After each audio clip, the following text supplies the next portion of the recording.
What is up? It's a few hours later. We never ended up watching the movie because it got canceled, but um we had to take a nap for a while. Why is my face stuck like this? Okay, there we go. We had to take a had to take a nap for a couple hours because of how bad we were dissociating. I guess we felt extremely dizzy. It's it's really weird when that happens. Like, what is causing that? Anyway, back to more podcast and Demon Turf. I hope I beat it. Ah.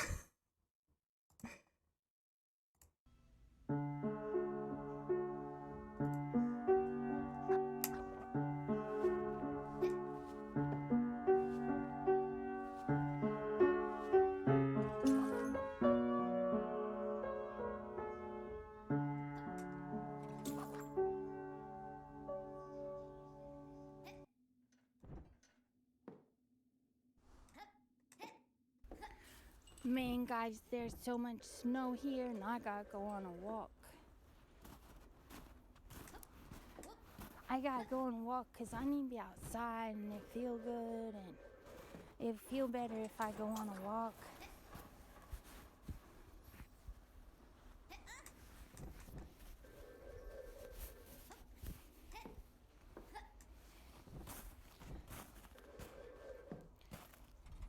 But there's lots of ice, so I cannot walk all the way to the park because I don't want to fall on the ice because, well, guess what?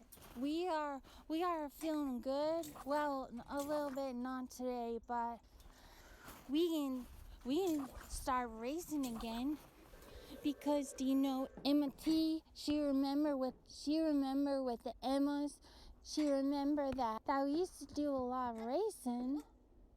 Well, little races, but I like it and it was fun, and I have chocolate milk at the end of a race. And she remembered that, and so she said we can start doing them races again. And I thought, I am so excited, but the doctor said I don't think that's a good idea, you cannot do it. Well, that made her so ruffled feathers that she just come and do it anyway. So we're gonna do it. So I don't want to get hurt because our first race is in 2 Saturdays, and I'm very excited. Also, if I go on a walk, it helps me feel better. I like to be outside. If I had my own farm, I'd be doing chores all the time and be outside, and it would be hard work and messy, and I like it. But I don't got no farm, I just got kids. They're messy and I don't like it. I like to be outside, and there's no cold wind, just cold snow. But the sunshine is pretty warm, so I pretty much like that a lot. But I can walk here in the snow if I don't walk on the ice, only in the snow, but I got my boots on. Whoa, what is this? I got a walking stick. I got a walking stick. Yeah. There's too much ice. My walking stick won't push in. Oh. I'm just undo this.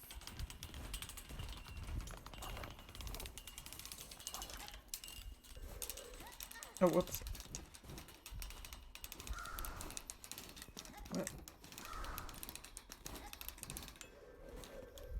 Do you know one time it was winter, and well, you know what? Whoa. You know what we did? One time we played Walden. Walden is called a book. And I don't know about it very Why is he much, so but close to I know Mike? who read it, and we played it. And know what we did? We did not use electricity or heat all winter.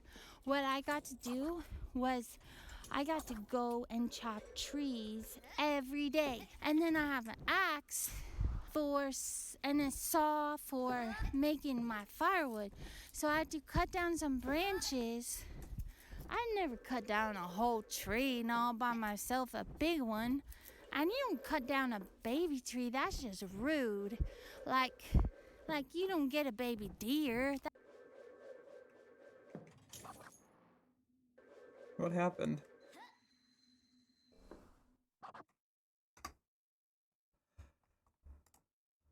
Why'd it just stop?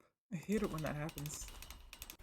Was I got to go and chop trees every day. And then I have an axe and a saw for making my firewood.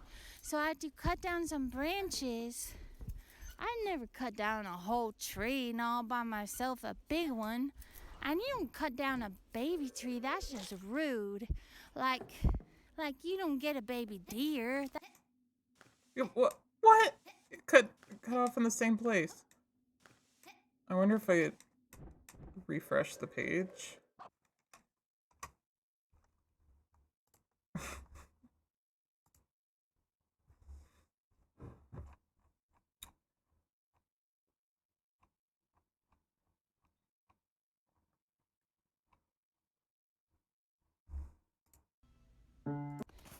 You know what we did? Cut down a baby tree, that's just rude. Like you don't get a baby deer, that's just mean. Okay, I left the we got it. baby trees alone. The big trees, they're in the mood for sharing. And so I cut down some branches, I can saw them off, and then I can chop my wood up and we use a fire. And I'm good at building fires, and we had a fire all winter. And then you know what happened? Gosh, I shouldn't have done that. We even cook on the fire, a lot of stew and things like that. I need some stew. I like stew. Yes. Stew's pretty tasty. If you want to eat some stew, you have some beans in it and some potatoes in it and carrots in it, and it will taste better if you put in a can of tomatoes, whether you like tomatoes or not. And sometimes if you have dollars, you can have crackers with your stew, maybe, or a piece of toast or something if them girls aren't looking. But if them girls are looking, you're not gonna get no toast. But stew's pretty healthy, I think. You can put corn in there, and you can put some green beans, maybe some carrots, and you can cook it right up on the fire pretty easy. So we did that, and then know what happened? There was an ice storm. Ice storm, and then everybody was the same as us, and they don't got no heat or electricity because there was ice on everything. But we were okay because we were already having a plan of it, and our whole porch full of firewood because I'm really good at chopping. And you know what happened? Well, people tried to take my firewood, and I said, there's not going to be none of that. You leave my firewood right there. I worked hard for it all by myself. Thank you. Because that's not the same as sharing. If you want to be nice to someone and share with them, that's the right thing to do. But you can't just take stuff from people. That's just disrespectful. That's not all right. So I like sharing. I don't like getting taken from. But I'm going to dig this hole in the ice with my stick. I can plant a flag like a clubhouse. You know what? Our house on the back is a wood deck. And under the wood deck is a clubhouse. We built it. That reminds me. Kids built it. And we have a lot of fun in there. But you know what is the best clubhouse in the whole world? The safest, coolest, best clubhouse. Well, that's my therapist's office. I like when I get to see her. I like talk to her. If I talk to her, I feel better. And if she talk to me, she feel better. But I can tell her things. And she just told me about football, and we play football. I like football. You know what? I saw a therapist yesterday. I did. Just for a minute. just for a minute, because I gotta take turns and I gotta share. Sometimes when I'm taking turns and I gotta share her, I miss her because I like talking to her myself, but I got a lot of things to tell her, but so does a lot of people. And even Sarah's my friend, she talked to her, and she No. she got some things to say, but they're not things I'm talking about right now, and I don't want to talk about it. Yesterday, you know who saw her? His sister. Sister talked to her for just a minute, or listened to her, because, well, we got hard things about our brother. We gotta talk about that, but it's hard to talk about that, and I'm not really like it, and it gave me some pains. And my therapist said them pains are called body memories. It's a new word. It's a new word called body memories. She said, my therapist said, if you talk about hard things, then when you remember it, then your body remembers it too. And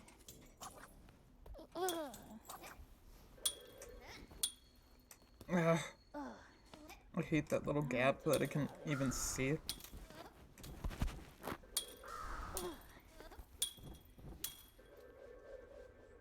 this thing is like a switch. If you have this switch, you hear that? That's a switch sound for this stick. Be a switch stick. I'm like, I don't want no switch. I don't want to get a whooping. My therapist said I don't gotta get no whooping. She said we're not even bad. She said we're not. Evidence is we are not bad. That's the evidence of it. Because I'm not bad. I don't need a whooping. Ugh. That's called a trigger, and I don't even like it. It's called trigger. That's another word. My therapist teaches me words. It's called trigger. If something now time makes you think of something memory time. So I'm not even scared.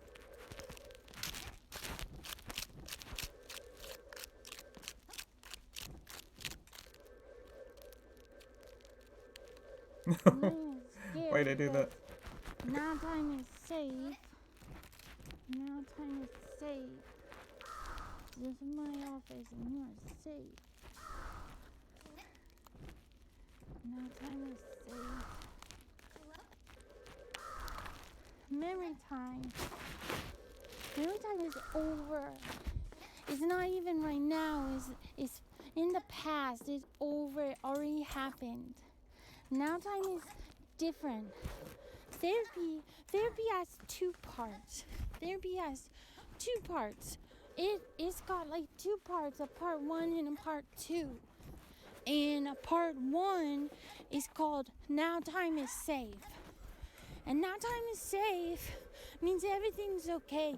It means you got a house and you got food and you got clothes and the husband is a good one and the children are okay, no one's hurting them and no one's hurting you, and you can meet all of your own needs all by yourself, and you know how to ask for help if you need some help, and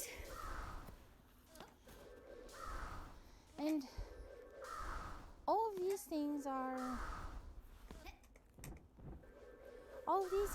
for now time. It's safe. Memory time is not safe because you've got parents that are not good. They're not doing their job, and they say mean things, and they do mean things. And, well, it's hard to deal with it. It's It's hard to know what to do and you can't do nothing to make it better.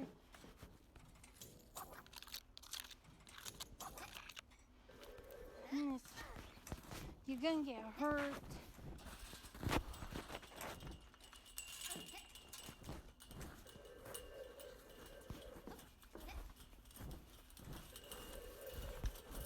It's just really hard, you guys. But it's not right now. And our therapist said our parents are dead.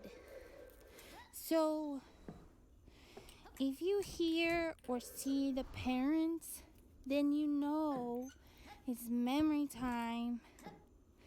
Because now time there are no parents. That's the difference. Now time is safe. But now time you don't get a whooping and there are no switches for nobody. And now time is different.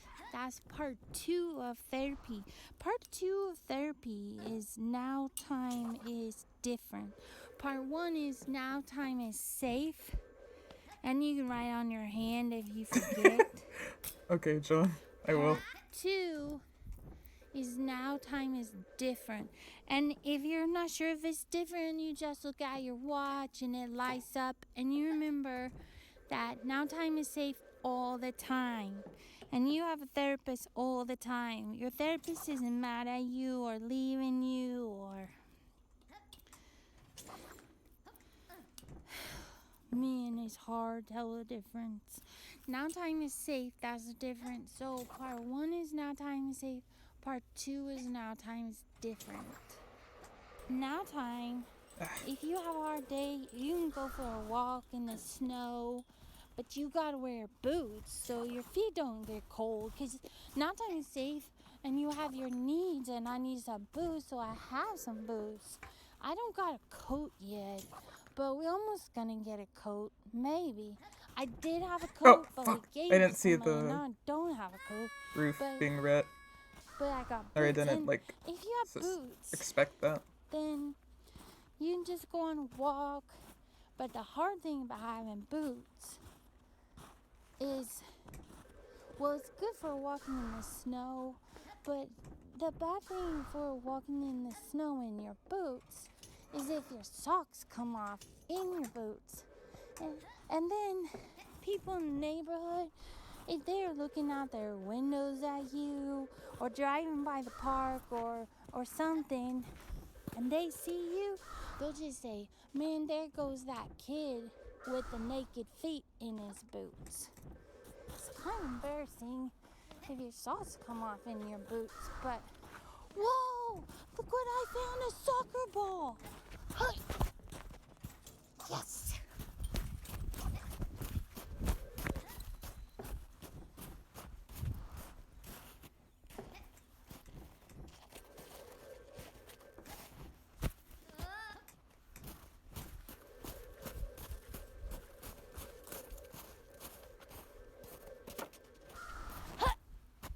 Oh yeah, that was a good one. Oh man, the sun is coming out like it wants to make me happy. All kinds of happy. I know how to play soccer. I'm good at soccer because, well, I got to play in foster care. But that foster care was at Iowa, which is not here. And there's more snow there even than here.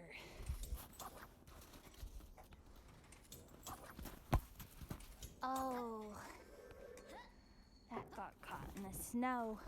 That was like golfing out of the sand. Man.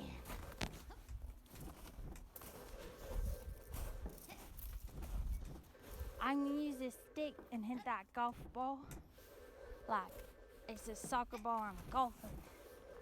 Soccer golf. I can play snow soccer. In Iowa,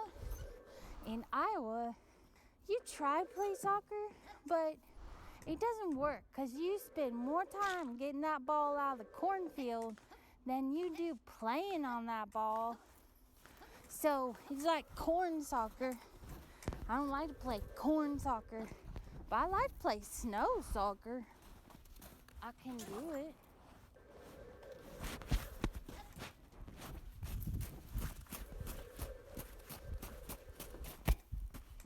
Oh yes, that was the best one. Oh man, it went across. I can't get it. Oh man, that's a good kick though. I win that. I am a winner. Write my score in the snow so everybody knows I won.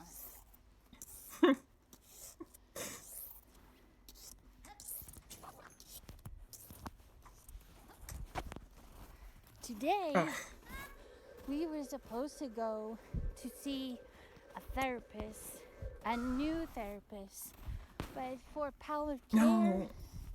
Palliative care means your baby is gonna die, but she didn't yet, and she's not a baby. Like, babies can't take care of themselves. My therapist told me that. She said babies can't take care of you. Babies can't take care of themselves, I mean. She said they gotta have parents to take care of them.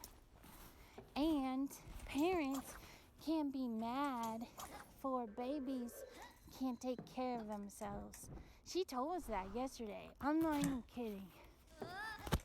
And we did not go see a new therapist today because I don't want to. We got a good therapist and I want to keep her. And she's my friend and she said I can keep her. And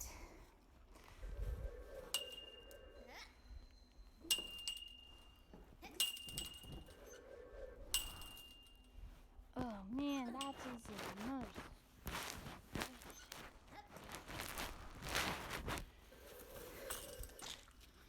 And so we didn't tell him we had another therapist because we didn't want to tell him about her or about all of us, so we didn't say nothing. And that's why they got us a new therapist. But we decided to just call and cancel it and hope we don't get in trouble. I don't want to get in trouble or DHS to come or something for because we didn't have that appointment. But I don't want to go to another therapist. And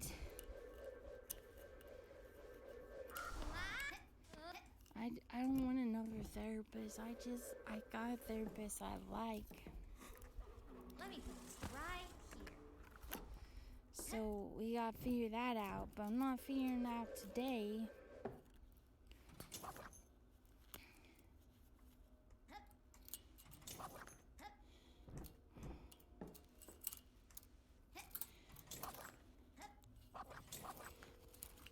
I just want to walk today, maybe outside in the sunshine and play a little bit so we don't have no pains, no body pains. And I know it's okay because now time is safe.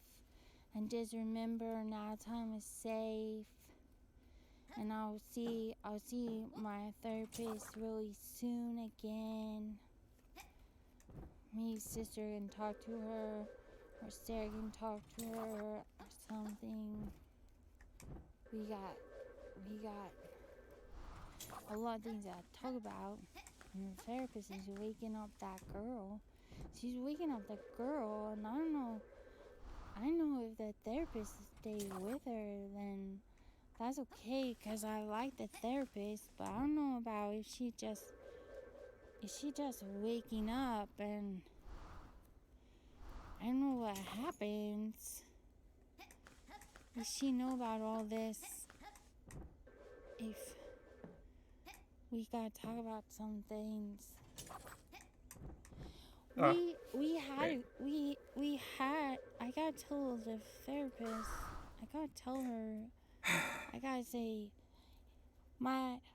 hey buddy, I gotta tell you something, and I gotta tell her about this girl. Just how, well, the girl just, she just there, and we gotta keep her safe, and we keep her in. Well, we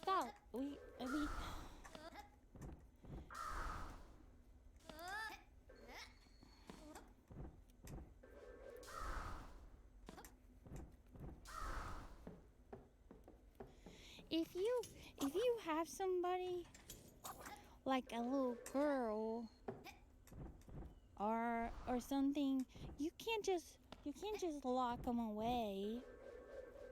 You can't let them be hungry. You can't let them have to go to the bathroom on themselves. You can't let them get hurt or do things that give them body pains. You can't do things to them, as it's not very nice. And our therapist said nobody can do it again.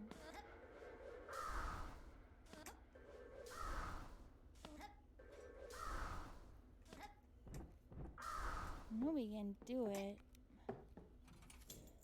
It's not okay to do that. Sometimes, if you're just a girl, not like a boy who's strong and gonna take care of everybody, but just a girl. I mean, girls are nice. I'm not being mean, girls. I'm just saying, if somebody hurts a girl and give them body pains really bad, you just tear them in half. You just split them in half. Just rip them apart like them paper dolls I was talking about, kind of. If you do that, then you got one girl then there's two girls. And then if you keep doing that, then there's four girls. And it's like you look at this tree. See this big tree right here? You look at this big tree and you look up, and then there's one branch goes this way and that branch goes that way. Then you have two branches instead of one branch. And then there's more and more of them. And then there's just a lot of us, and I think it was an accident. We did it. We didn't mean to. Sometimes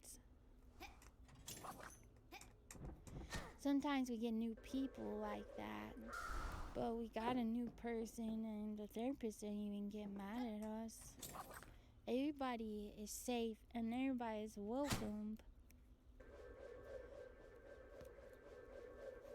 Everybody can come to her office. And everybody can talk to her and tell her some things. I'm trying to make a bow out of this stick so I can hunt. I'm gonna tie it to a bow, and then I just gotta make an arrow. I can make a bow, and I can go hunting or something. Not for baby deers. I'll just get that big one that try to get in our car. I don't want a deer in my car.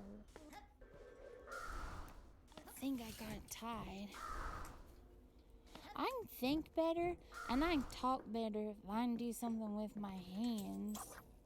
I don't know why is that, but if I'm making a bow with this stick, I can do some good thinking. If I got some work to do, I can do some good thinking. If I'm working something with my hands. Because if you're working something with your hands, then you know now time's safe. If you're not working something with your hands, you might lose your grip. And you might just slip away and you get lost at memory time, and it's really scary there. For some people, I'm not too scared, just a little bit bothered. Oh, I got it. Yes. Oh, that did not work. I'm gonna make the coolest bow. And I can,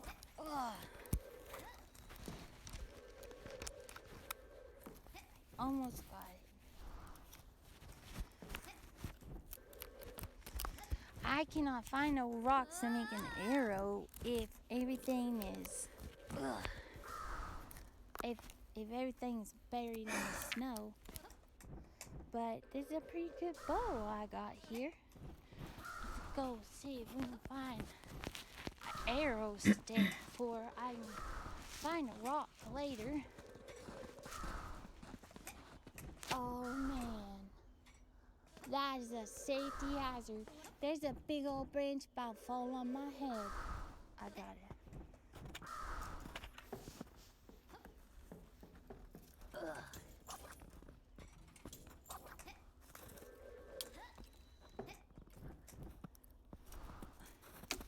Yes!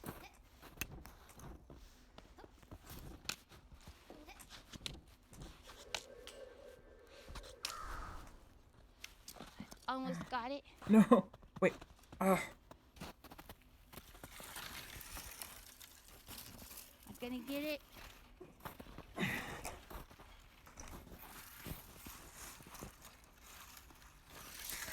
Oh! I just saved somebody's life, you guys. This is a big old stick. It's a whole branch. I got a branch. If I was playing Walden, this right here would be some good firewood. I gotta find a hiding spot for it, because I don't got no place to make a fire right now, so I think I'd get in trouble if I did. But if we have a fire emergency, then I got some firewood ready.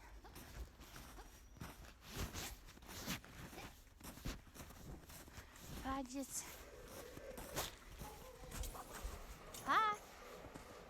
That's a big old dog. I'm not afraid of him. He's my friend. His name is Buddy. Like my name should be Buddy. Okay. Ugh. My name's not Buddy. I was just saying that. You know what I mean.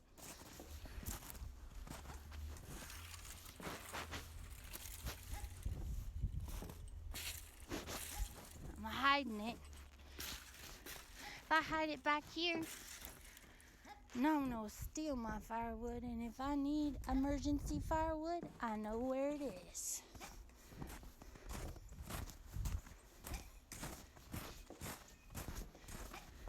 I better keep on walking. I'm just talking and not walking. That don't do nobody no good.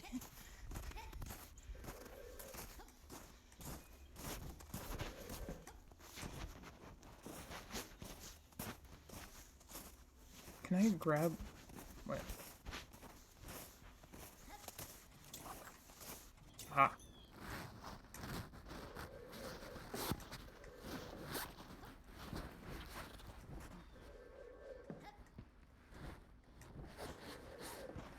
I'm gonna lay down in the snow for a minute. If I can do it right.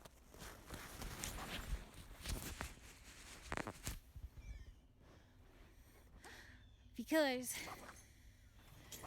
I want to watch them clouds. It feels really good outside except for the snow and the ice. Except I like the snow. I like the snow if I can go to therapy. I don't like the snow if I can't go to therapy. But I got the husband's coat. I can lay on it like a snow angel. Except there's so much ice I cannot make no snow angels. But I can lay on it and watch them clouds, and that feels pretty good. You won't have no body pains if you just lay in the sun and watch the clouds. Oh, I saw a bird finally. Hi. Hi. Hi.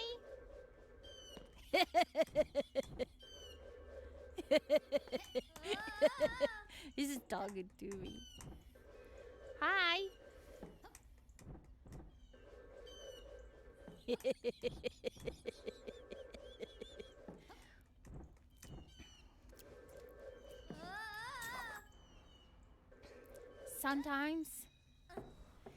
Sometimes at therapy, we can talk about hard things.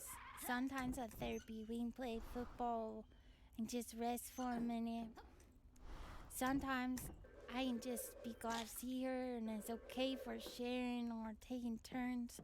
But we're talking about some hard things now.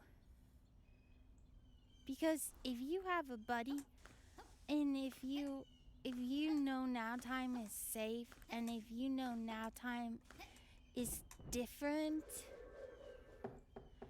then it's then you just start talking about some things.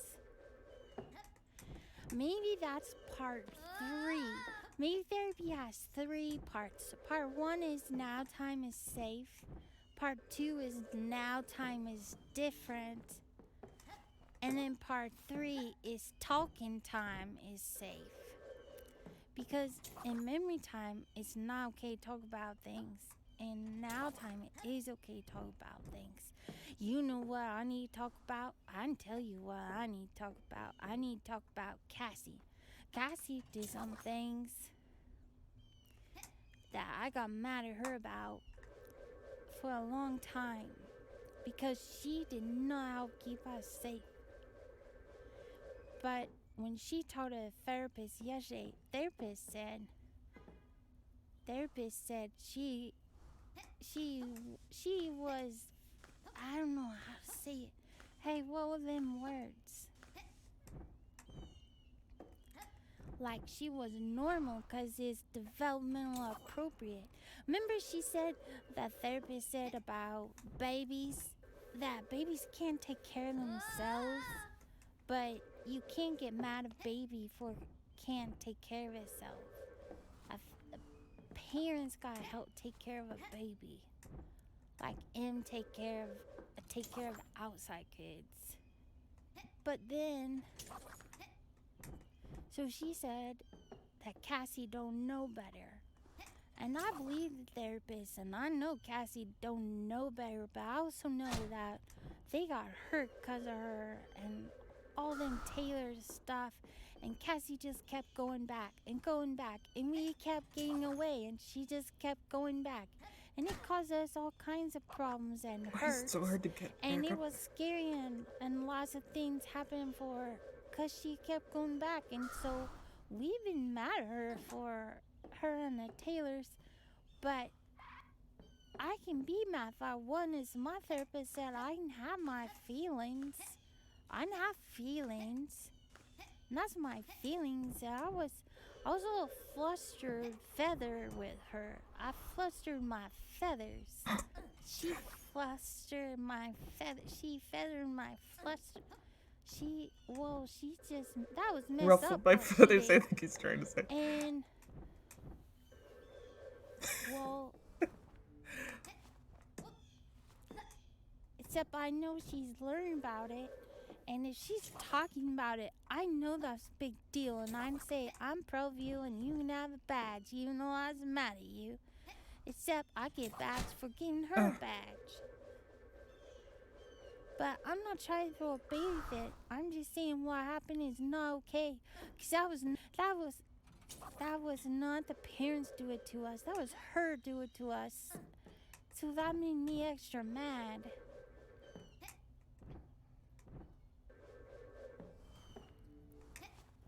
Like the therapist said, I heard therapists tell sister it's double bad for when the brother is mean to you because you try to take care of him. And that's a true story. Therapist, she knows what she's talking about. So I'm double mad at Cassie because we got hurt and because she let us get hurt. And that's not doing her job. Oh, I I know thought it there was a was long a time portal ago, thing. but if she wants to talk about it, that's what I have to say about it. That was later.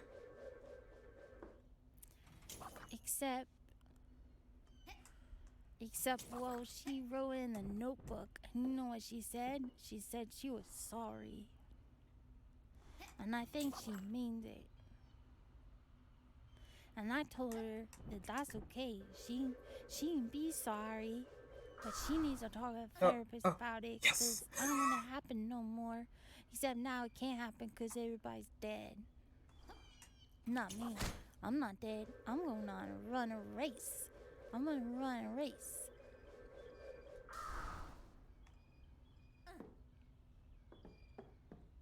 I'm gonna run a race, and my race is called 5K. And we're gonna run races this year because we're not gonna die. We're gonna run instead of dying. And our race is called 5K, and that means you get 5 cups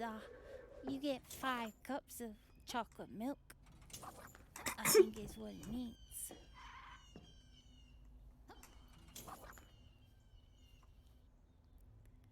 This feels pretty good out here in the sunshine under the clouds, and I did hear birds, and I can hear birds, and I'm gonna watch someone else do it. I can feel better. I don't need no body pains. If you have body pains, you can just dig into the snow, feel how cold it is.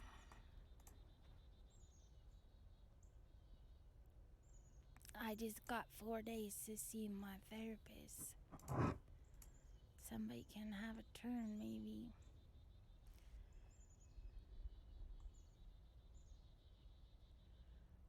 I think I'm gonna fall asleep. I didn't even play snow soccer, not with the team, just by myself, but I won. I don't want to be mad at Cassie no more. I'm not very good at being mad. But I want her to think I'm mad. But not really, because I don't want to make her mad. I just think nobody should be mad. You know what, at memory time, being mad is not a safe thing. And other people being mad is not a safe thing. I don't know about now time. We can ask the therapist. They did speedrunner. Shit, I'm just gonna do it. My therapist is safe as a blanket. If I just gotta go tell some things, she's not mad at me. She might get tired of listening to me, but she's not mad at me.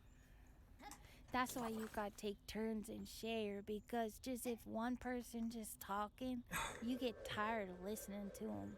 Like if you got kids and just one kid is talking all the time, then you don't get to hear the other kids. So it's like that. Like you gotta take turns and everybody share. The husband, he told them kids, the outside kids, that's like a soccer game. That if you're having a conversation, everybody's on the team and kicking the ball back and forth.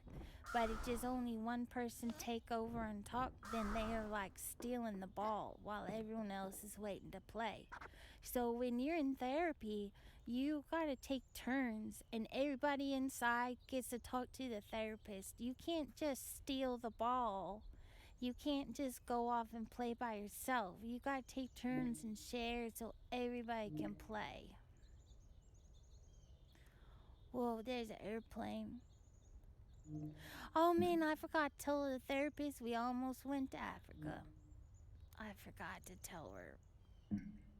There's so many things to tell her, I just get all full up.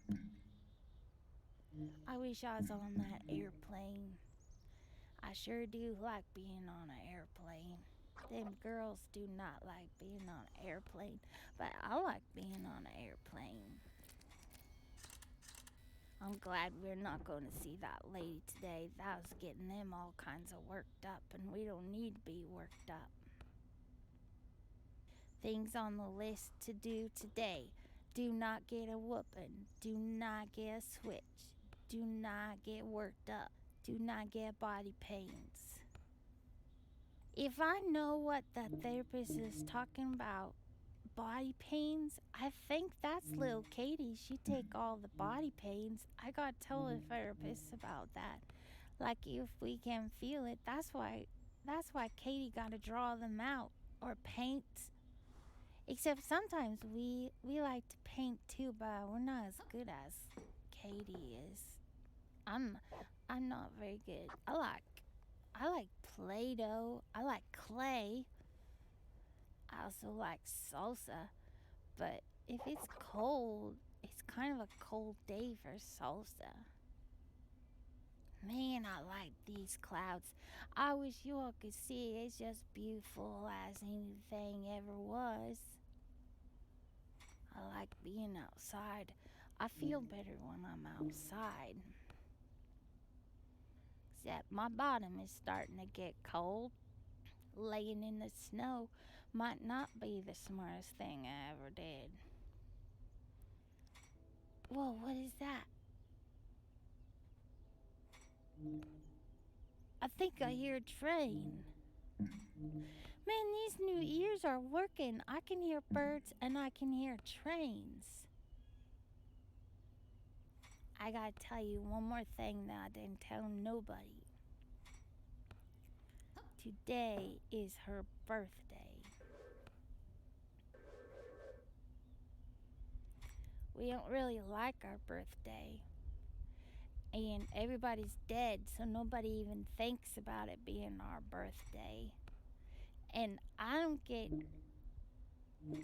no presents. We've been paying off the hospital, and that means if the baby is sick and in the hospital for 3 years, then you gotta pay the hospital to keep the baby alive. And so we've been having a lot of careful of our money for a long time. So the husband and Emma, they don't get presents for nothing. So that means I don't get no presents for nothing. But I don't get no presents anyway. I don't need a present. But that lady at church, she said, you gotta do something, don't you?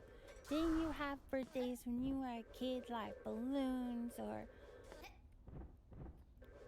you got to take treats to school, or you got to do this or do that? And I just wish she would stop talking, because she don't know what she's talking about. I didn't get no birthdays. Only birthday ones are bad ones for the Taylors, for so we can die, except we didn't die, and now I'm just here and I still gotta have a birthday. And I don't even want to talk about birthdays. That's okay, because those kids are kids. They don't remember no birthdays. Oh, I heard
Heard a train. But you know what? Presents I did get. I got present from the therapist. I got present from the therapist for Christmas. That's my present at Christmas.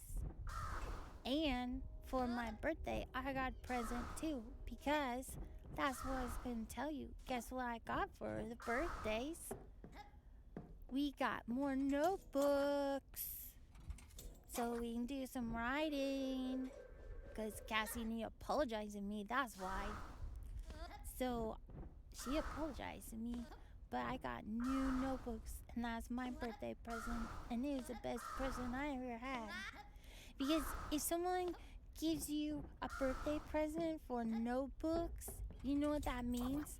That means you're my buddy, and it means I listen to you, and I care about what you guys say, and I'm sorry it happened. And you know what the therapist said yesterday? She said if she knew about what happened to us, she would get in there and stop it because it should have been stopped. No one ever in my whole life ever said that to me, that it should have been stopped. Like, that's enough therapy for me right there, just feeling better about someone finally said that. So I'm not crazy, none of this shit happened. I was right all along. They should not happen and it should stop. So that's the best birthday I ever had. Someone say that's not okay what happened to you, and I'm sorry that happened to you, and that's gonna stop happening to you. That's the best birthday of my whole life. Maybe I could tell her about birthdays. Maybe I could write in my new notebooks about birthdays. Maybe that would be important work to do. I'm supposed to be walking. I got permission for walking. So we can be healthy and strong and I can go on a race. And all I'm doing is laying in the snow talking. Like a big old lazy bum. I think I just go to sleep here and be just fine. It feels pretty good to be outside. If we didn't have those kids and we didn't have that husband, I'd just play Walden and I'd open the windows for some fresh air. That's what it feels like. Fresh air. Therapy. The therapist asked, she said, how do you know therapy's helping? What is feeling better? That's what it is. We got some fresh air up in here. That's what I think it is. Not just like in the attic, but everywhere. Even if we don't got everything figured out yet, we got some fresh air, I think. That fresh air do us some good. You know what Molly's doing? She's cleaning everything up. She got all them cobwebs out of the attic, and we all getting to paint. Everybody can pick what they want to paint their walls, what color, and everybody gets a bed. That therapist said everybody can have a bed, and I just want a cool bed, and I got a hammock. That's what I got from my bed. I just want a hammock. And you know what? Also, she said that. Oh, my shoulder just popped. I told that therapist about that yesterday. It's from hanging, but that hurt when it popped. But Molly told me about what she's doing is cleaning everything up, and we got what we need. And she told me all the cobwebs are gone, and I said, I don't know how you got rid of all them cobwebs. And Molly said, we can clean up and everything is safe. And know what else she said? She said, there's no bed bugs, there's no rats, there's no roaches, there's no nothing. And we can get a bathroom. Nobody has to go to the bathroom on themselves or in the corner. And And I'm not trying to be embarrassing. I'm just saying you wouldn't get locked up in a room for a long time or in a box or something in the chest. And so we got bathroom and there's no rats. I said, how you know there's no rats or no bed bugs eating me? She said, all them are gone. She cleaned it up and it's all gone, and I can have a special light. And she gave me a light and I can look everywhere and make sure, and there's nothing. And she said I can build some machines or traps and make sure there's no bed bugs or there's no roaches or there's no bugs or spiders or rats gonna eat on my toes. I hate when them rats eat on my toes or my fingers. I try. MK can try to make friends with them, but I'm not very good at making friends with rats because they keep biting my toes. And I don't like it, and it hurts me. And they crawl over me, and when I'm trying to sleep on the floor, but now I got a hammock and nothing can crawl on me. So that's pretty good fresh air, I think, all cleaned up in there. And I check everything, and I can check my traps and all that, and there's nothing in there. It's just all fixed up, and Molly's fixing everything, and there's lights on, and we got a lot of fresh air up in there, and that's pretty good. That's pretty good, I think.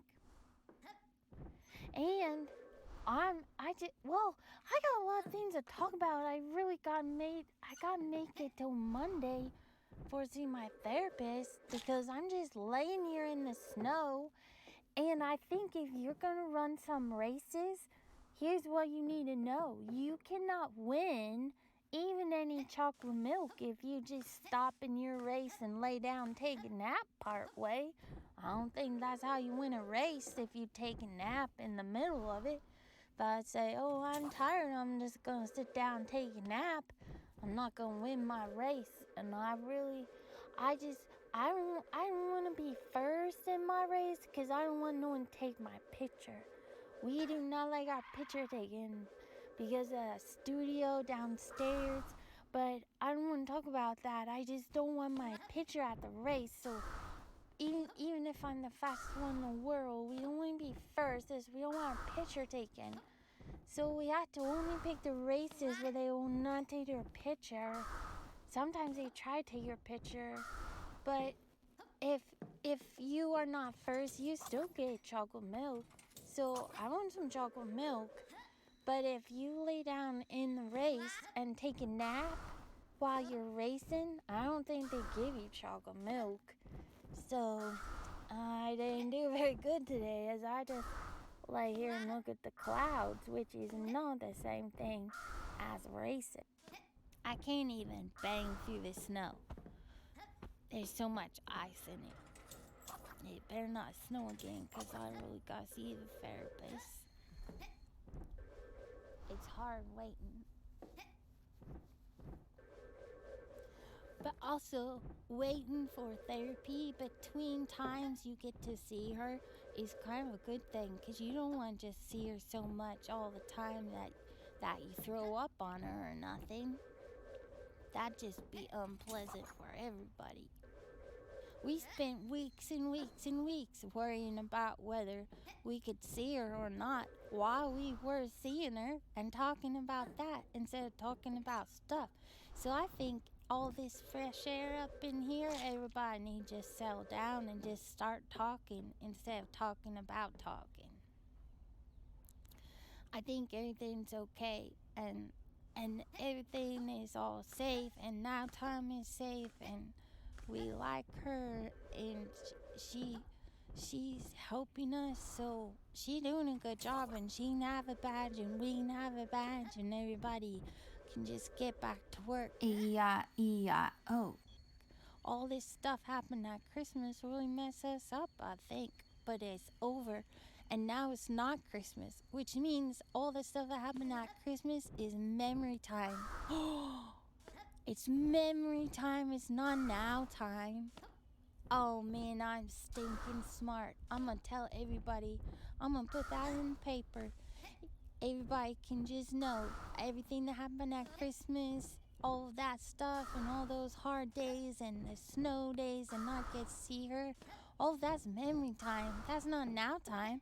Now time is I got to see her yesterday and I get to see her again on Monday and we can talk all we want. But bam, I solved the problem. I get a big old check mark and a badge.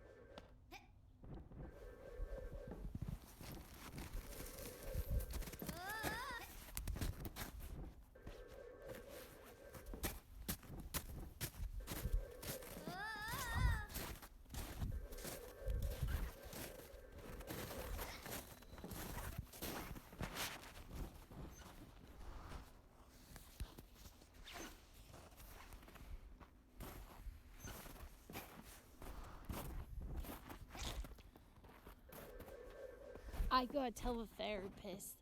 Well, I can try really hard to hold it inside and I can write it in a notebook, but I think I solved the problem. And I'm so excited. I really want to tell her so bad. But I don't need to tell her because it's okay, so I won't bother her. But I gotta put it in the notebook because I think I solved the problem. All of this worrying about the therapist, that's all memory time. It's either other therapists who were not good therapists, or it's everything happened at Christmas, or it's snow days when we couldn't get there. But all of that's memory time. Do you get it? I get it. It's memory time. It's not now time. Now time is fine. I can talk to the therapist. I can talk to her on podcasts. I can write in notebooks. I can draw a picture. I can send a message. I can talk to her any way I want. Everything's okay because now time is different. Oh my goodness, I'm so stinking smart.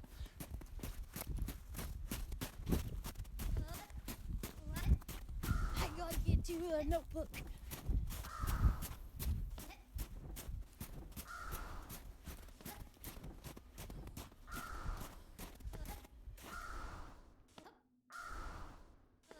I wrote it all down so the therapist will know, and I'm very excited. And now because I am so stinking smart and figured this out, we're gonna have a party and we're gonna celebrate. Because the therapist told the husband when the husband went with us to therapy that I can be a DJ. And so I've been practicing, and now you get to hear some of my DJ music. Are you ready? Are you ready? Are you ready? Oh yeah.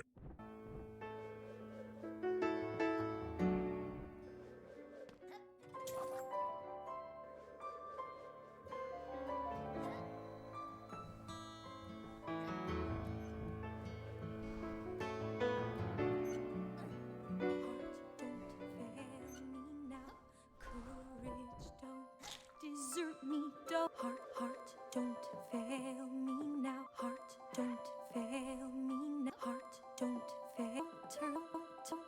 Turn back. Heart, don't fail me now. Courage, don't desert me. Don't turn back. Do I try? That we're here. Oh my God, do I try? Turn back. I try That all we're the here. time.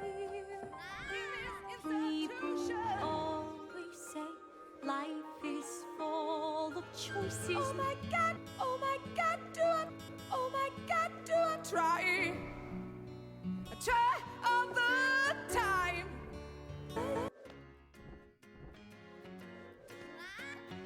A, B, C, D, E, F, G, H, I, J, K, L, M, N, O, P. Never had a friend like me. Never had a friend like me. Never had a friend like me. Never had a friend like me. Never had a friend like me. Never had a friend like me. Hands out to the sky, we dance with monsters through the night. Never had a friend like me. Life is your restaurant and I'm your melody. Never gonna give it up. No, please don't wake me now. Never had a friend like me.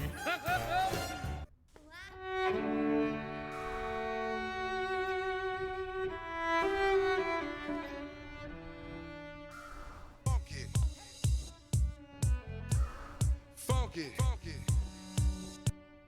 Everybody clap your hands. Clap, clap, clap.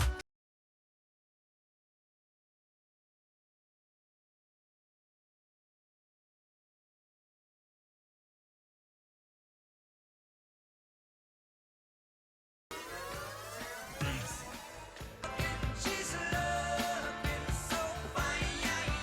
Oh yeah.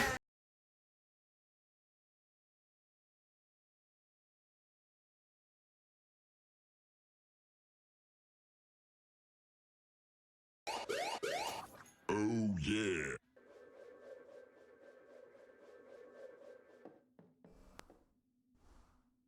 Thank you for joining us with System Speak, a podcast about dissociative identity disorder. You can listen to the podcast on Spotify, Google Play, and iTunes, or follow along on our website, www.systemspeak.org. Thanks for listening.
We have gotten several emails on the website about our faith tradition and how insiders work together for practicing any kind of faith tradition or not practicing any kind of faith tradition.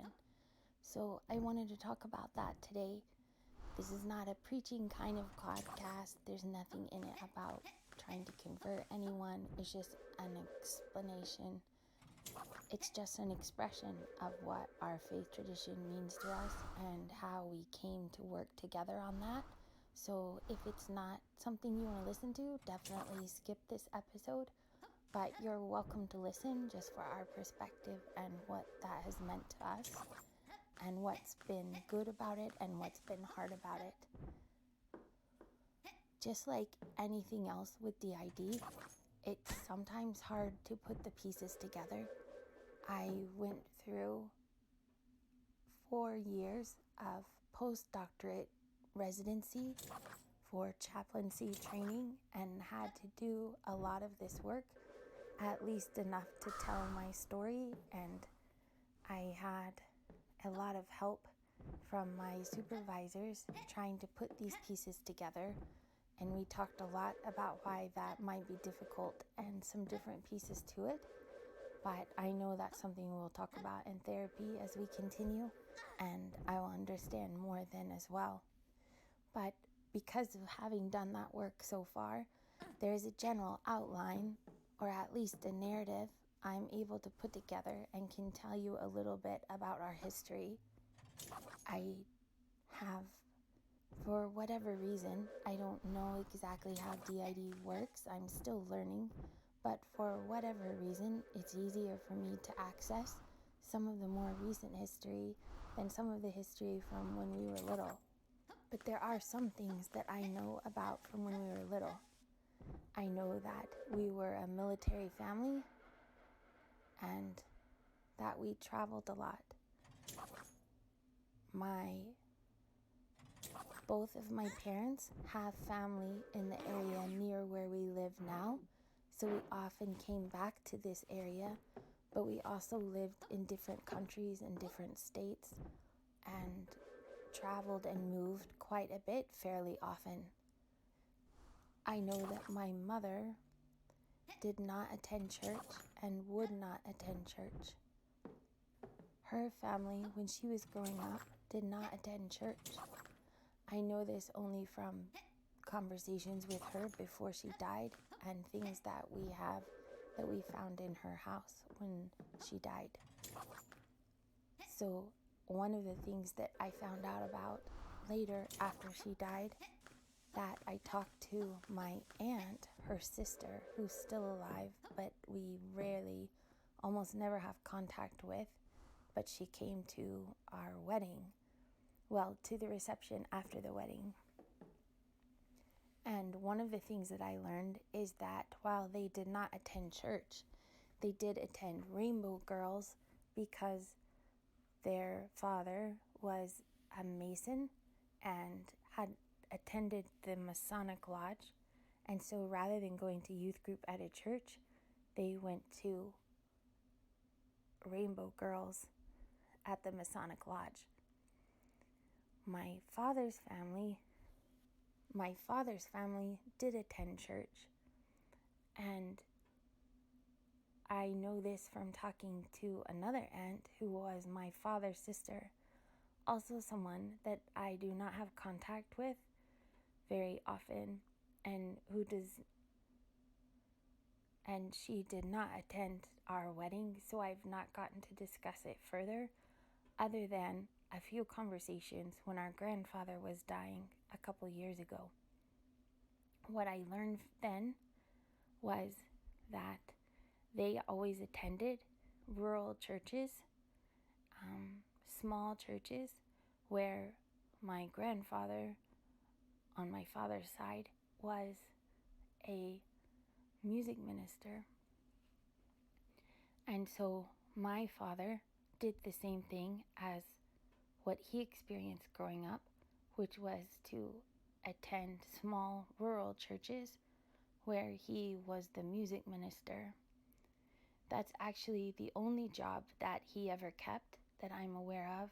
My mother had to work full-time, often as a librarian.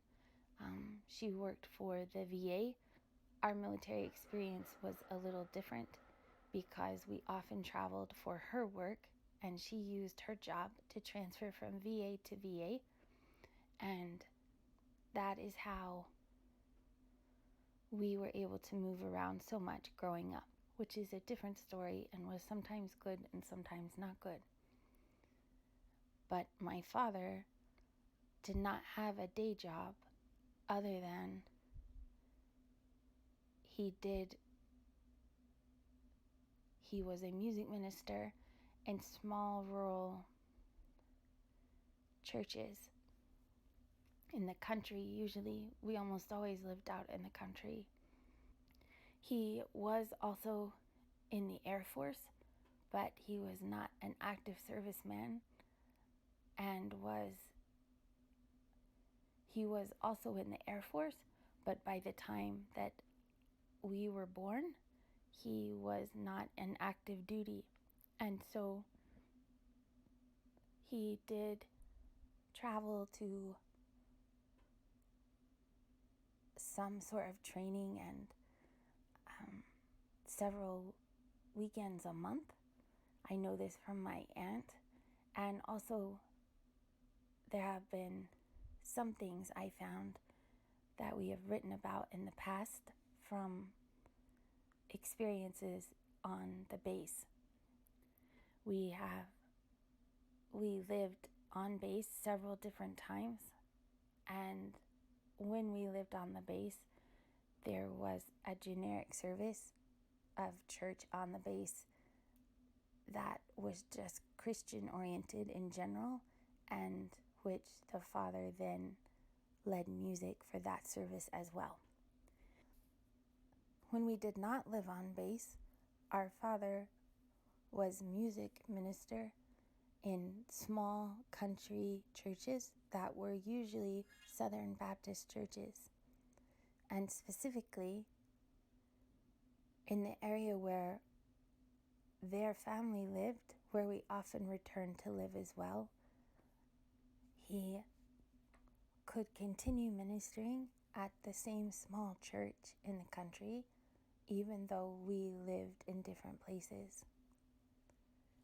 The longest we lived in any one place was on a farm near the grandparents, which is one place we talk about sometimes. But there were other places we lived as well, and also were at times in foster care. So when we were in foster care, we attended church with the family that we were staying with. Through that, we had many different exposures to many different kinds of churches. Most of these were mainline Christian churches, such as Presbyterian or Catholic or non-denominational Christian of some sort. But when the father took us to church with him, it was almost always a small Southern Baptist church, specifically the same one, I'm pretty sure, but I don't know for sure, in the country that was sort of in the middle between several different places we lived when we were young.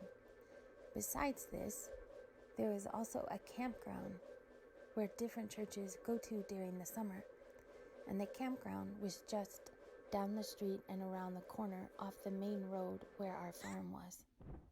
And so we spent a lot of time at this campground as well, and both during summers when other churches were there, as well as off season where sometimes my father was paid to help keep the grounds. The back of the campgrounds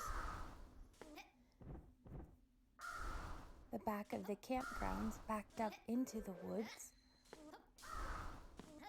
that were behind the land past the grandparents' house, who were sort of in the backyard of our house where we lived on the farm. So the woods between our house and the grandparents' house and the campgrounds all sort of were in the same area, and the campgrounds had cabins and a pavilion for church meetings and a kitchen and cafeteria.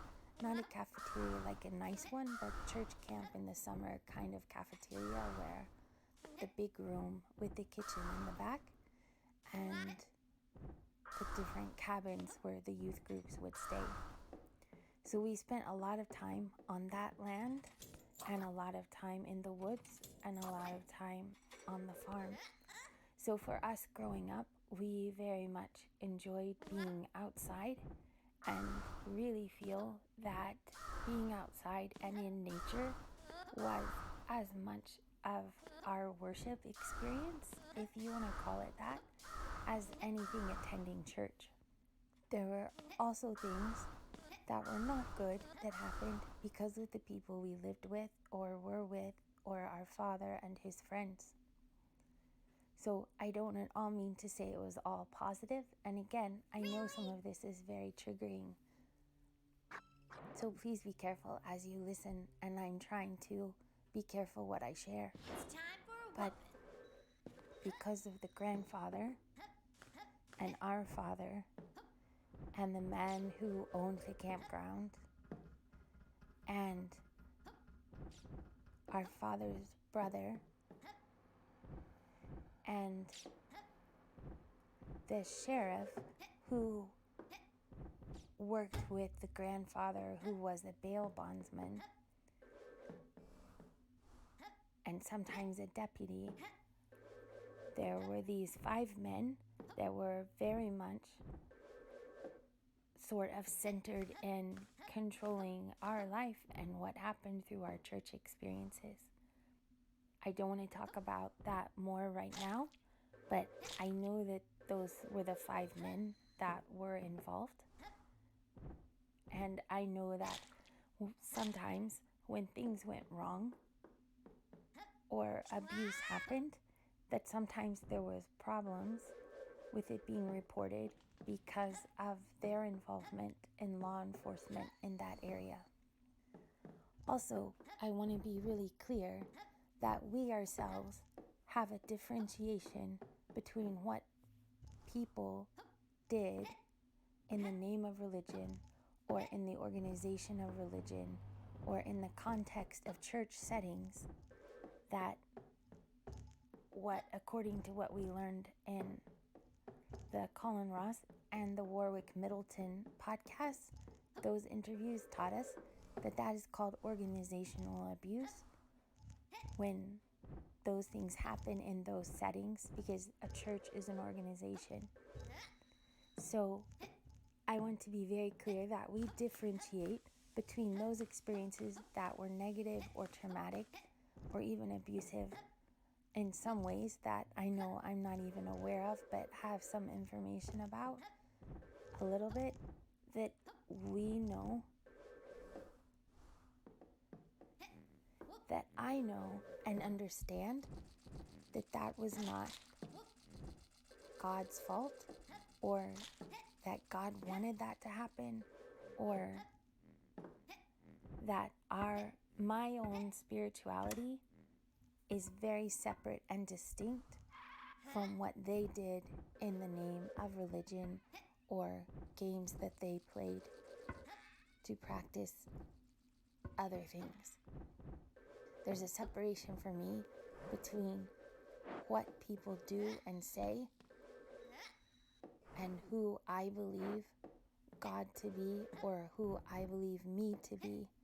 And I think that's really important, because a violation of who God is or who you are is a very deep and traumatic violation that is deeply unfair.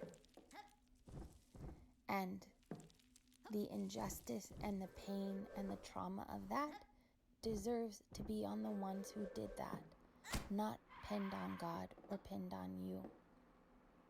And I think there's room in the justice of God for that. So that was the setting of any kind of church or religious experience for me growing up, as far as the physical story of it. The husband and I did drive one time to see the house and the farm and the campground, which is still there and an active place. Different people own it now, and I know that many people go to church camps or other places like that and have very good and healing experiences. So again, I don't want to blame even the setting on what people did that were wrong there, because it's what they did wrong. It's not the campground. And we were also very much on our own at times, neglected maybe, but also just being young and being outside and playing. And so even though there are some bad things that happened in some of those places, it's also very sacred ground to us to be outside and to have those kinds of experiences. And it's very important and special and healing when you can have the opportunity to do that.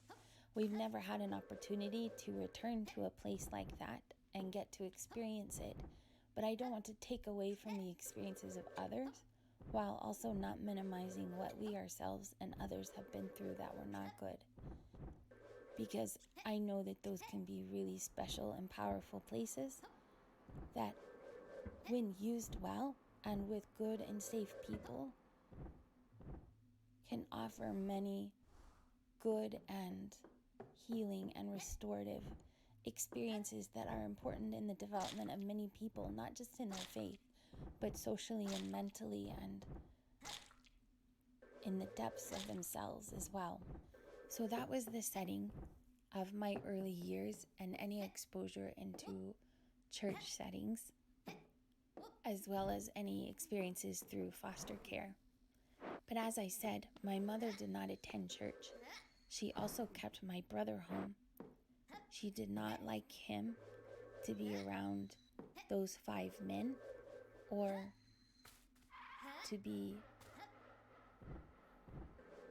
to attend church with our father.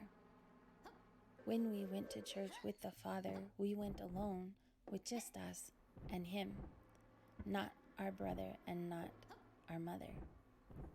So that gave me another experience very much like the woods that we grew up in, of being on my own, because he would be leading music or having meetings and we could wander around.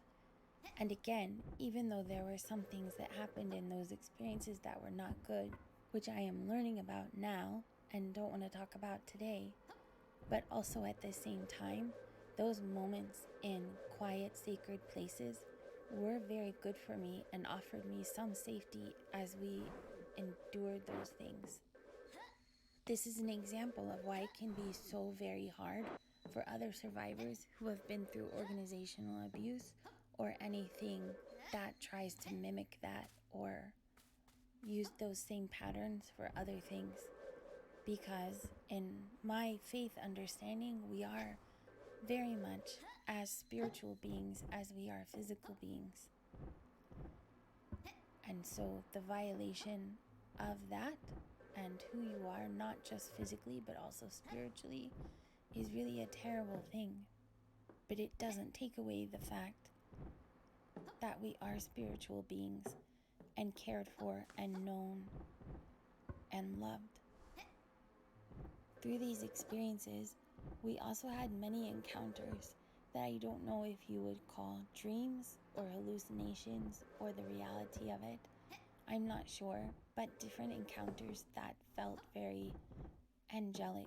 And I don't know if that was DID or if that was just real for what it's worth in a way that we can't understand in a temporal setting such as everyday life, or if that's just really how bad things were and we imagined it, or if it was real because things were that bad.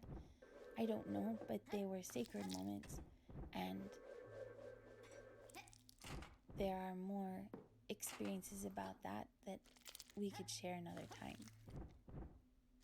I know that our parents were divorced when we were in 5th grade. That is also a different story, but it means that after that, we were no longer allowed to attend church. So there were many years from 5th grade through high school that we were not allowed to attend church and didn't participate in any spiritual activities. This is again why moments outside or playing on our own in nature or having alone time is very important to us, because those were the only ways we were able to connect with God during those years. We did visit our father for visitation weekends for only 1 or 2 years, and around the time we were 13 or 14, that stopped, and we never saw our father again until right before he died. So when we saw him on visitation, we were still taken to the same churches as when we were young, because he had moved back to where his family lived. When we were 16, our brother, who was also in high school at the time, was struggling with bullying in school.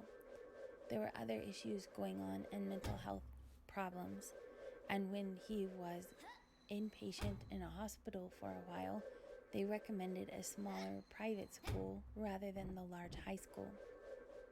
So for our junior and senior year, we attended a private Christian school in town near where we had lived when we were young. This was a non-denominational school, and so had things that we were familiar with in some ways, such as the Bible and praying, and we learned many new songs that were different than the old hymns we had heard growing up. However, it was a private school, and so to pay for our school, we had to work and tutor the younger children there. We have a letter that I think the therapist has right now from that school about how we had to work and to pay our tuition ourselves. So we worked during school and after school, and also served the lunch at the school and cleaned up the lunch and the cafeteria after the other students had lunch in order to pay for our tuition and to pay for the brothers' tuition. We were graduated and in college for 3 years before we were able to pay it all off and actually receive our diploma. Because we ran away from home when we were 17, we were living as a nanny. We had foster care come in again, but this time they told us that we were too old to come into state custody and it would be better if we just left. This was a very hard time for other reasons that we can talk about at another time. But because the school was associated with the church, there were families at the church who helped pay for our lunches and pay for, because we were not getting to eat, and paid for our uniforms so that we had clothes to wear to school, and who let us stay in their homes until we found a place to be. Ultimately, we began to nanny so that we would have a place to live in exchange for food and housing until we could go to college. So we were emancipated so that we could get financial aid for college because we proved that we had a place to live and could provide for ourselves. And instead of going to one of the schools of choice that we had hoped to attend, I know that we were sent to a small Christian college because that's where everyone from that church had themselves attended college. So that college was a non-denominational school and where we attended for several years. It was during this time that we received our diagnosis and were sent to our first therapist. She did not feel that the school was entirely a safe place for us and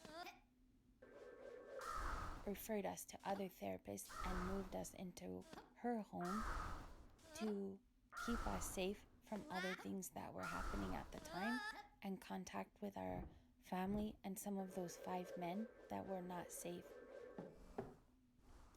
So again, that piece is a whole different story, but that exposed us more to Catholicism because she was Catholic.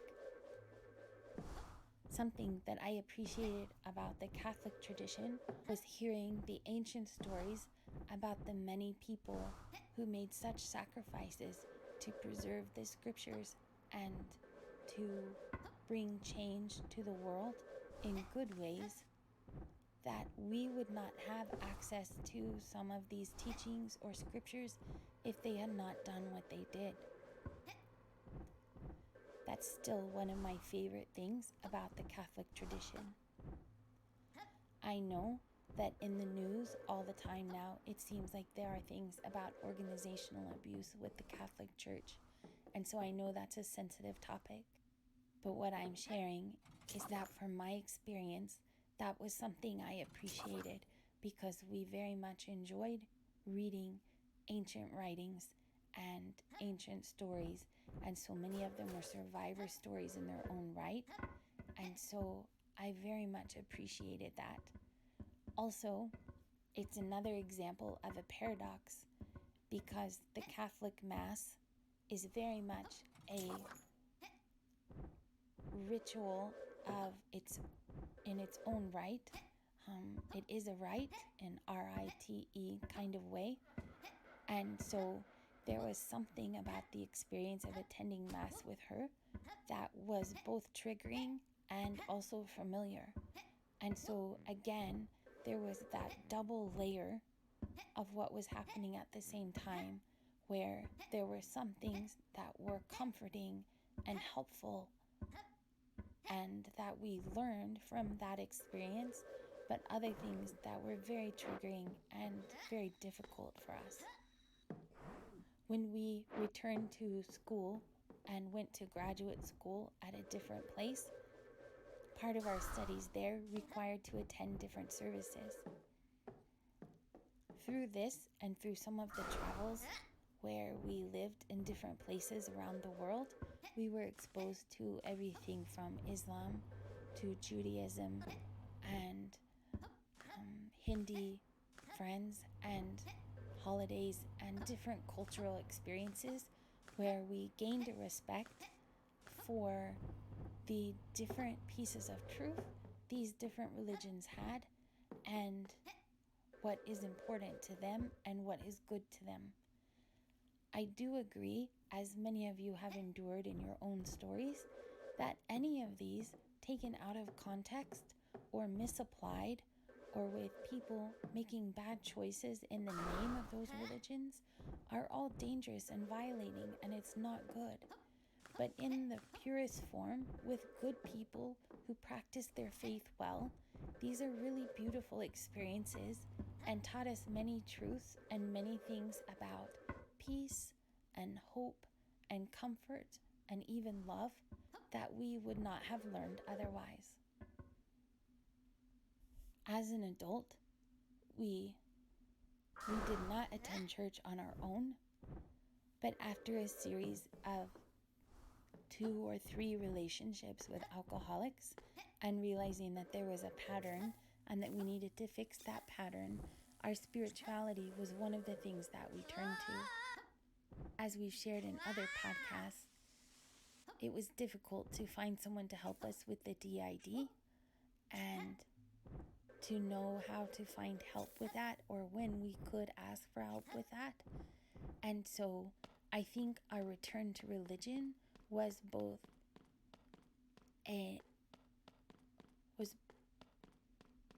an act of faith as well as that same paradox with a bit of masochism, in that it was putting us into this situation to face some hard things that were very difficult but important to work through. So one of the things that we did was attend different churches during that time. We had come out of years of grad school and postdoc residency and heavy liturgical study of ancient Christian traditions and Judaism. And so I think that there were some inside especially who needed to balance that after those intense years of study. And so we sort of went the opposite direction as we explored churches. We tried a unity church, a Unitarian church, in part because she had been dating women at the time and felt more accepted there, except that they would not accept handicapped people. And while any deaf person will tell you that deafness is not a handicap, it's a language and a culture, that's the deaf culture perspective on it. We still needed, at the time, it was before we had cochlear implants, and we were absolutely reliant 100% on sign language interpreters, and they would not provide them. So we stopped going to that church. As we worked out our relationships and became single and committed to several years of being single so that we could separate what were our issues and what were the issues of other people, which I think maybe is one of the greatest acts of faith we've ever done, was to commit to those years of just being single and on our own so that we could seek some healing and build some boundaries and learn ourselves better during that time. It was very, very good for us. And during those years, we attended some churches where everything was more bold. There was coffee in the lobby and the music was loud and everything was active and everything was about social justice or doing good in the community. And these things were good and there were good people there and those were positive experiences. But our problem became that when the music is so loud that we cannot hear our own spirits, then that for us makes worship difficult. And And I also believe that there is a fine line between leading worship and emotional manipulation. Not that these were bad people trying to do bad things, but there was an authenticity level there that I was very sensitive to and not comfortable with. And so we stopped attending those churches. After some time of exploring several different churches, we did end up in a faith tradition that was far more conservative than we ever expected to appreciate. When I say conservative, I mean by lifestyle rules, such as we cannot drink any alcohol, for example. We have committed to that.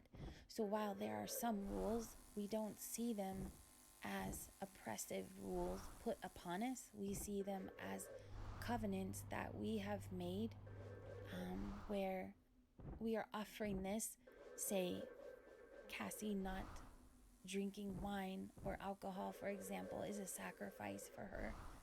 And she's doing it as an act of faith in attempts to be more present and to make better choices.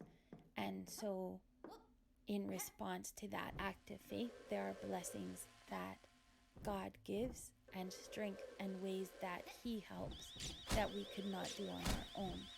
So we see it as a relational covenant about our not just having a personal relationship with God, but an interactional relationship with God, which for us seemed to be something that was really important after the things that we have been through growing up. In addition, we don't see those things as oppression put upon us in a being too restrictive kind of way, but in a boundaries we have set for ourselves kind of way. And we are much healthier and happier because of those boundaries and because of keeping those covenants, which has at times been very difficult and absolutely has caused us to learn to work together in other ways. So in those ways, it's been really good for us.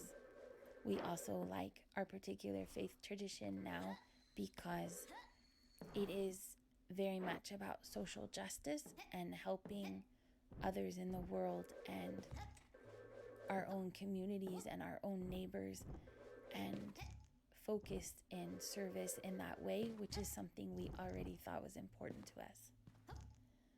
The other thing that was significant for me in particular is that we had for many years explored feminist spirituality and the role of women, not just in churches, but in faith development and even in an expression of God.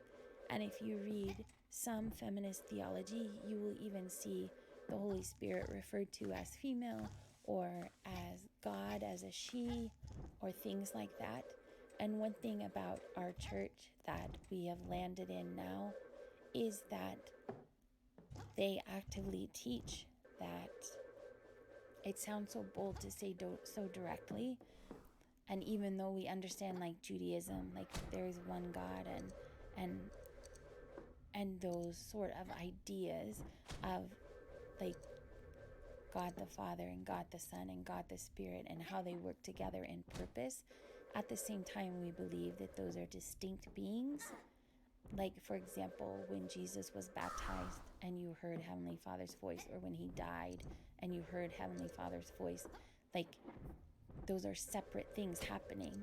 So there's more than one there. And if that's also true, then having a Father in heaven also implies a mother in heaven. And so even though that's like an entire doctrine that I'm expressing in less than 30 seconds or describing in a very brief way, for us it resonated as something we had already known was true. And so I was so excited to embrace that in a way that was formalized, when so many churches will sort of push that away and push that down, and it is only a male God and it is only a male expression of God.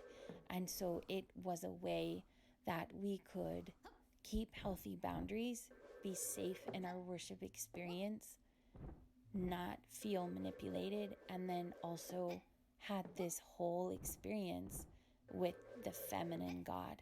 And so that was very important to us. And then finally, our particular faith tradition is not at all about what other people say is true. It is specifically and explicitly about you go pray for yourself and you find out what is true and you have that confirmed to you. Not here is what we think is right and you should believe this way. And especially because of the things that we've been through, that was really important to us. So that's sort of the history of our faith journey and how we got to where we are and where we are now. The other part of that question was how we work together. There are many systems with DID where this is a really difficult issue. I know that there are some who different ones have different religions, and that's their story, and they could talk about that. There are, for us, the same thing in different ways, but it's sort of like anything else where the different people inside, I think they are more attached to, I'm really new to learning this, so I hope that I'm understanding, but from what my experience has been, their perspective is more attached to an experience in time rather than a declaration of who or what they are religiously. So what I mean by that is that we have littles who are still stuck back in time, who know more than I do about those little country churches or about the campgrounds or about the woods. We have others who were more dominant, I guess, for a lack of better words, when we were at that Christian school teaching and tutoring little children to pay for our tuition. There were others who were out more when we were at the Christian school or in grad school or living out of the country and didn't know about it. As we become more aware of each other and communicating more, there's definitely negotiation that happens with religion and our faith tradition as much as with anything else. Sometimes church is a trigger for us and we're just not able to do it. We try to attend church and it's important to us to go when we can, but when it's too much or too difficult, I don't think it's fair or helpful to force anyone to go. So when our family with the children and the husband arrives at church, the husband always gives us the keys. And if we're uncomfortable at any time, we go sit in the van and read a book. More recently, Emma is starting to connect with some of the ladies at church, just a few. It can be really overwhelming, even for me. I would much rather have a very private faith experience and be on my own than be connected to the community. And our particular church, since we moved here, is a very active group. They have book clubs and they go out for brunch and they have girls' night out and all these different things. We don't participate in any of that. There's not one of us that is that extroverted that wants to participate in all of those activities. But there are one or two women from church that Emma is trying to be friends with, and they both also know sign language. One is the wife of an interpreter, and one also has cochlear implants and is deaf like us. So they have a lot in common, and we have children the same age. So it's an opportunity for her to learn to make friends. But again, that's very difficult for us, and we don't have many friends and are not necessarily interested in trying that hard when other things are already hard. Therapy is pretty intense right now, and so those friendships we're taking very slowly because it's just a lot of work and takes a lot out of us. And even when the connection is very good, it's very difficult and very draining. Other issues are difficult to negotiate in other ways. Like there are one or two who would absolutely rather have alcohol still from time to time. However, at the same time, it's not just about church. We don't not drink alcohol because our church says so. We don't drink alcohol because we promise not to. And part of that is seeing the difference in our life since we stopped. So for us, no alcohol is just better. And we're in the place of recognizing that even if we're not finished with therapy for DID or have different people who have different preferences. Some never preferred that, some never had that, so it's not a big deal. Others did have that, would prefer it, but know that we're better off without, and so they don't, even when it's hard. I don't know what our faith development will look like as we continue to heal. This is just where we're at right now. As we continue to work through therapy and work through different issues, I know that spirituality and our understanding of God and our expression of our faith will absolutely be one of the areas that's challenged and that we will have to continue to renegotiate. I don't think it's something that's ever settled other than we have chosen to preserve it. That's something that's been very conscious for us and something very deliberate for us, and something that's like what I said earlier, where it is about an interactional relationship, not just a personal one, but an interactional and active covenant-based relationship, because we are in this together and receive that help in the same way that we offer our acts of faith, even if that's just still trying to figure it out. So with any other area, we continue to negotiate that, and we'll figure things out as we go in therapy. I think, like other areas, even parenting, for example, we are very good at knowing what we don't want, but struggle to learn what does feel safe and what we are comfortable with and how to connect to those things and those people. That's where the challenge is for us, I think. Finally, it's interesting that this question came when it did, because I do have to speak for a women's conference of our church tomorrow. So I would like to share what I'm going to say, just so that you can experience that with me and that perspective of what I have to share and how I say it. Because this time it's a big deal. They often ask me to speak about deep subjects or deep doctrine or untangle things because they know that I know Hebrew and that we are very good at speaking. That does not mean that we enjoy speaking. Speaking actually brings on a lot of anxiety, and we get hives every time we speak, really bad hives all over. So it's very unpleasant, but it's something we do for work, and so now happens a lot for church as well. But here's what I'm going to share with my church tomorrow, where I for the first time disclose that I was abused when I was young. I don't go into details, and it's not one I'm going to put up on a blog or print out where everyone can see it, like other things we've shared, because that doesn't feel safe. But I do feel okay sharing my talk with you and sharing my talk on Saturday, because I think it is something that all organizations need to talk about and address. And it also feels congruent in some way, like a new layer of being able to be present and aware. And as I've helped with the littles inside more and learning a tiny bit of their story and what they've gone through, even though some of it I'm kind of guessing because I don't entirely know yet, but just being around them and trying to help and observing different things, there are some things that I'm guessing and there's some things that I know.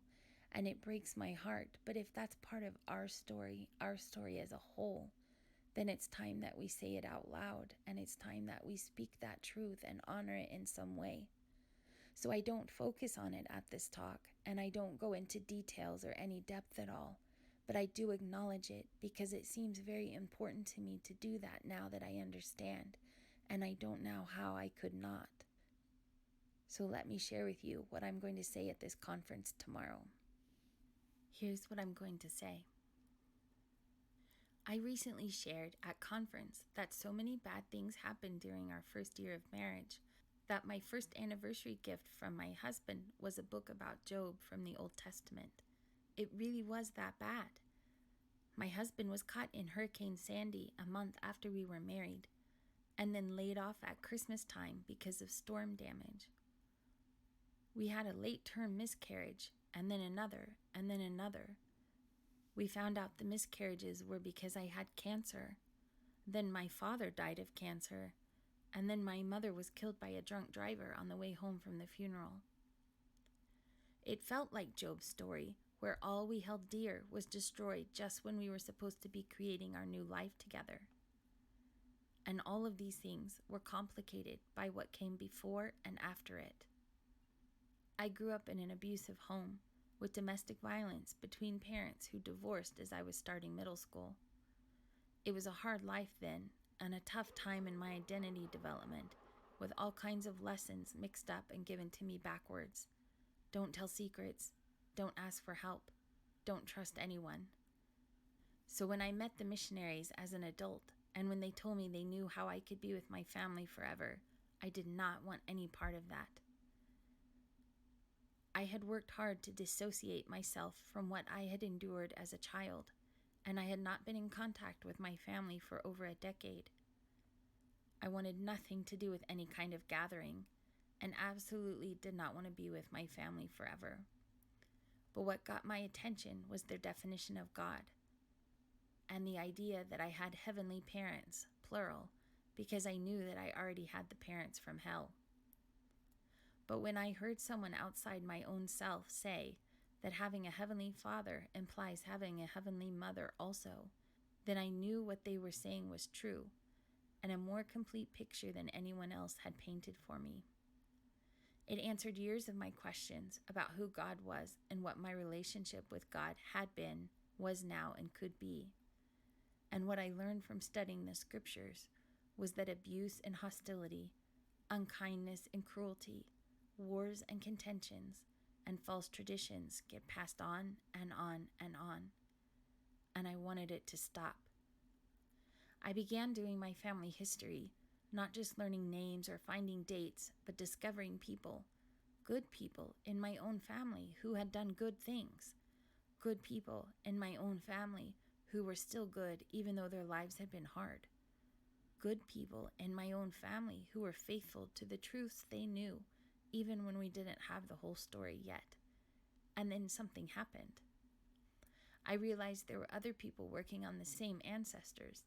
I had relatives, however distant, who had done good despite all odds, who had also found their way into the church. I contacted them, and one of them wrote me back. I cannot describe to you the tears that I cried that day to have found something good in my family, or the healing that it brought to my spirit, or the power that seemed to come to me in a way I never had before.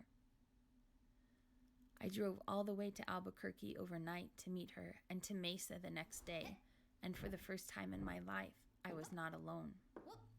And for the first time, I wondered and thought that maybe part of why my family had struggled so much was because they didn't know. So I started praying for them and writing to them and testifying to them, and I have no doubt how annoying I was. But this mattered. For the first time, I had hope, not just for me, but for my family, that maybe even I could have a family. It was tricksy and unpleasant, really, this hard work of mortality. My father did not want to see me. My mother did want to see me, but the baggage was heavy. Keeping my covenants gave me strength to also keep good boundaries and protect myself emotionally, but very carefully. Over that first year, I began to reconnect with my family in some ways. It didn't solve everything. There was no time for my father to learn how to be a father before he died, but the atonement brought us back to zero just in time, and that was something. His shadows no longer had control of me. My mother and I still had lots to work out, and I had to do it as a safe and healthy adult, but I was able to care for her during difficult years, and really, to be honest, her getting dementia and me getting baptized both did a lot to improve our relationship. These were sacred moments that could not undo the consequences of the past, but did absolutely redefine our future, and empowered me to create one in the context of a family when I never had imagined it would be something I even wanted. I met my husband because my supervisor told me about his cousin in New York. We exchanged letters for several months before he came to town to visit his parents. We spent all day together for a whole week. got engaged at the end of the week, and then he flew home. We continued riding, and then I flew to New York, while we visited for another week, and then I flew back home. We got married 6 months after starting our letters and having only spent 2 weeks together in the same time zone. I share this piece not because it was a big deal to get married after only seeing a person for 10 days or knowing them for less than half a year, but I share this piece because what it taught us was how to listen to the Spirit. It built in us habits of prayer and scripture study on our own and together as a couple, no matter where we were or what was happening in our lives. It taught us how to budget, manage our time, and prepare for future plans. It taught us how to build our relationship outside the warm fuzzies of new dating. It taught us how to stay connected spiritually and emotionally and mentally, even when we were physically and geographically separated. And all of those things prepared us for what happened after we got married. So yes, the deaths of both my parents right as we got married was hard, and the miscarriages were worse. And finding out your miscarriages are because of cancer. So now, not only can you not have more children, but also you have to start chemo. That was pretty rough. But all of these things, we were already prepared for it. I don't mean it was easy, or that we were glad of it, or that we wanted any of those hard things to happen. But we were absolutely prepared, because we had already been obedient and had already done the hard work of being prepared, and we were okay in the middle of crisis. We didn't invite it. It wasn't fun. None of it was easy. But we were okay. It was like being in the eye of a storm, with so much happening around us. But in the middle of it all, we clung to each other and to our covenants and to the promises given us, and we were okay. We were in this together, and I was so glad it was him that I married. Not just that I was married, but that I was married to him, this kind and gentle soul who didn't let go no matter what happened to us, who worked as hard as I did and tried as hard as I did just to keep moving forward in faith. I was not alone. After that, we never got a chance to be alone again because children. We began fostering before we had the miscarriages, and we fostered more than 85 children. Talk about tornadoes. That was a whole different kind of hard. Fostering was absolutely the hardest thing I've ever done in my entire life, hands down. It was also amazing working with families, helping them heal in the same ways I had been healed, even when that meant more grief when children went back home. But not all of them did. 6 of them could not go home, and those were the 6 who stayed. We have triplet 10-year-olds now, one who is deaf, one who has autism, and one who has cerebral palsy. We have twin 6-year-olds, one who has fetal alcohol and one who has reactive attachment. And the youngest was born without an airway, which is obviously a problem. She had a twin, whom I held while she died. Our daughter was not expected to survive that first day, but she did. She did, and so they put her on hospice because she wouldn't survive the month. Except she did, and then she did again. Surgery after surgery, growing up in hospitals, she survived, one day at a time. And so did our family, who endured months apart because of life flight helicopters and ambulance rides and hospital stays. For 3 years, we were almost not in the same state together as when we had first dated, while one of us was always in the hospital with her and one of us was always home with the children. We spent our first year of marriage grieving, and the next 3 years of marriage 1,000 miles apart, just as we had begun.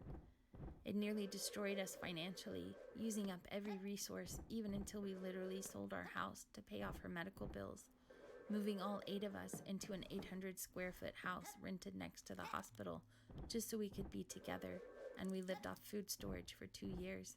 Those were hard years. Except somehow we were okay. When she was finally released from the hospital on palliative care, with her G-tube and oxygen as accessories, that's when we came crawling to Zion, moving here to be near the hospital and have what all our children needed for their variety of special needs, and finally all of us in one place, and then we collapsed. We had been used up in every way, emotionally and mentally and physically. We had had enough. We had been driven through the wilderness, literally in circles, like the Israelites, stripped of everything we thought kept us safe and comfortable and close. but we had never been left alone. In Hebrew, the word for enough is dayenu. It's used in a song during the Jewish Passover, where the phrase is sung over and over as the miracles of God are recounted. It would have been enough if he had brought us out of Egypt. It would have been enough if he had executed justice upon the Egyptians. Verse and verse, over and over, it would have been enough through the retelling of the Passover story. It means it would have been enough if God had only done this, and implies, but also he did this. An effort to recount not just our history, but the purpose and meaning behind all we have endured.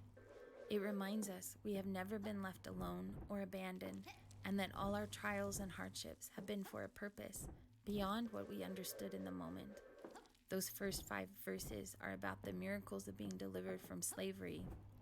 The second 5 verses are about the miracles while being delivered into the wilderness. It would have been enough if he had split the sea for us.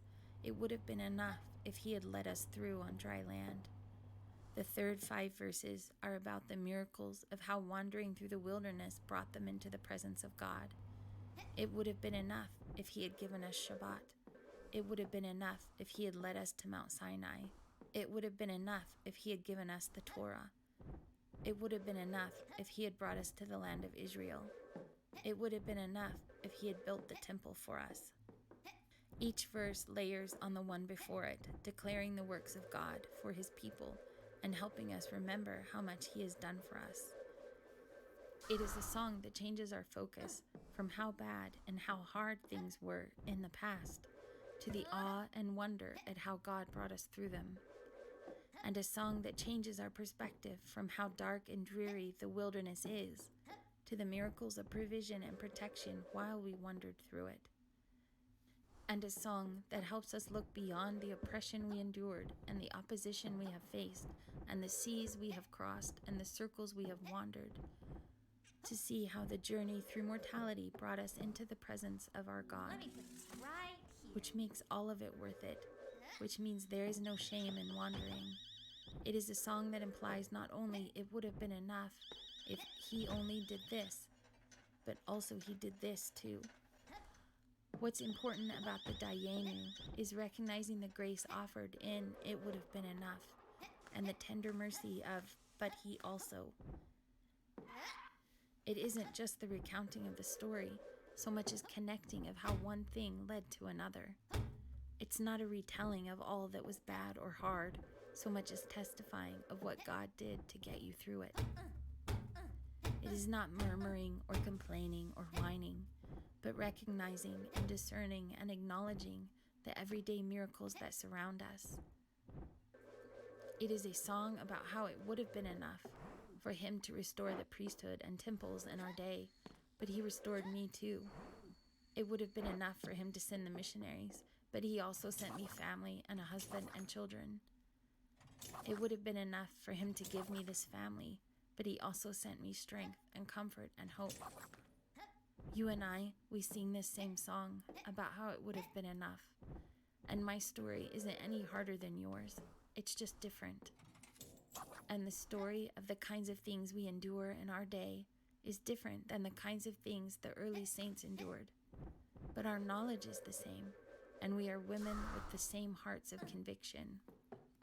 And it is with the same faith and determination that we walk our own individual journeys through mortality, creating our own safe havens and temple spaces and cities, even families, of Zion. It is grace given by God as power to receive strength and assistance to do good works, care for others in ways we never could on our own. When people read the verse about God showing people their weakness, a lot of times they automatically add a plural so that God is showing us our weaknesses, but that's not what it says. It's not plural like a bunch of nouns, like a list of all we are doing wrong. It's just weakness.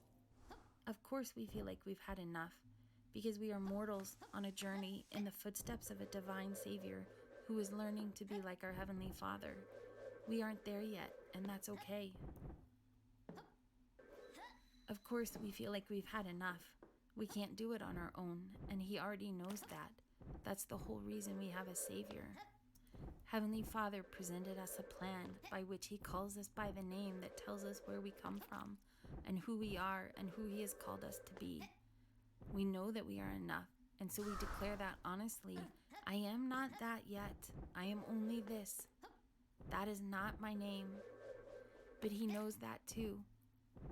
But He already knows that too, because He knows and loves us perfectly. And that's why He already offered the atonement, which we so gratefully receive, even claiming for ourselves. And by doing so, we are welcomed into His presence and embraced by the Father of all prodigals. And it is there on that same holy ground that we are empowered to do more than we have ever done before, acting in His name to do His work, having been promised all blessings that make the impossible possible. I testify that this is the plan of happiness. It's not the plan of easy or the plan of comfort. It's the plan of happiness. And I testify that even when life is hard, there's joy for us, now, not just later. I testify that we are children of heavenly parents who love us deeply and know us intimately. I testify that our Savior lives and advocates for us, even cheers us on. I testify that the Spirit offers not only correction, but also comfort. I testify that you are known and remembered and loved, even surrounded by angels on our left and on our right, bearing us up, protecting us, and helping us accomplish all that has been asked. I promise you that you are enough, because the provision and protection He offers us will be enough in helping us accomplish all that has been asked. Together, we are enough.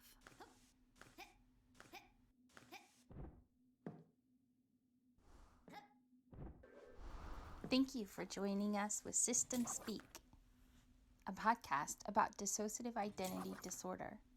You can listen to the podcast on Spotify, Google Play, and iTunes, or follow along on our website, www.systemspeak.org.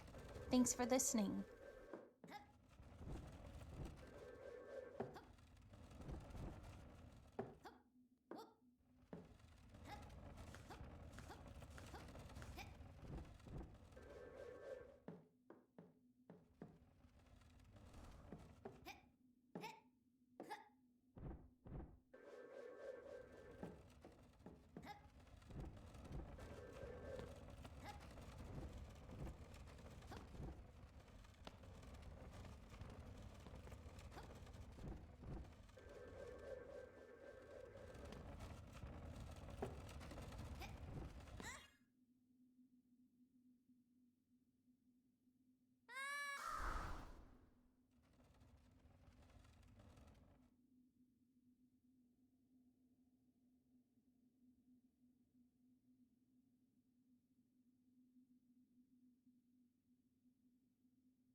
Hi, so it's Sunday morning and we are not at home. The snow and ice has come again, you guys, I don't mean to be a big old baby about this, but I am being a big old baby about this. Like, when we lived here before, growing up in Oklahoma, they don't have winter. It gets cold. Some days are colder than others. And Oklahoma always has a terrible wind. And that's almost colder than anything else. And every once in a while, there'll be some freak winter storm, maybe every 5 or 10 years. And on the rare occasions that it does snow, it's like a light dusting that's gone by afternoon. Okay, so you need to understand that this is part of the weather drama for us, is that our winters that we have known our whole life mostly, I mean, not entirely, well, not like I have an inventory of winter experiences, but like my my adult life that I can remember did not have winter in it.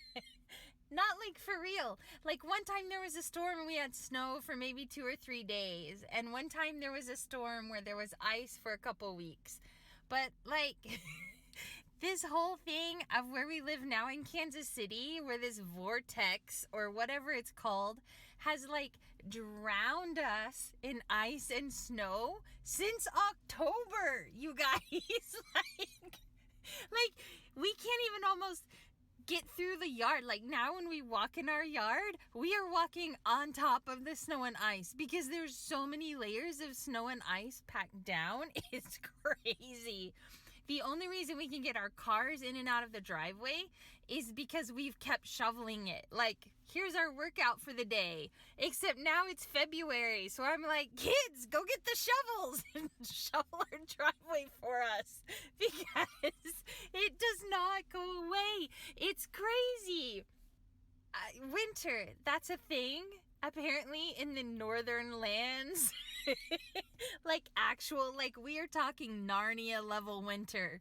Like the Ice Queen is out and about, and I don't think it's me, but for some reason, like global warming, whatever, something, I don't know, up north they have legit winters. And like everything shuts down long enough for the snowplows to get through. And then everything just opens back up. Like here, everything shuts down if maybe it will snow tomorrow. Like, but in Kansas City, they're like, oh no, for 12 hours, everyone is banned from the roads. And then you have to go to work and school and return to your life, even though we have lost 5 trucks off the roads in the last whatever days. Like, it's insane. So anyway, because we go to therapy 4 hours away, where we go to therapy is south of us. And so if we can get south of the vortex or whatever Grandma Nina is like causing all the ice and snow, like if we can get south of it, then it's actually gorgeous. So like yesterday we left home.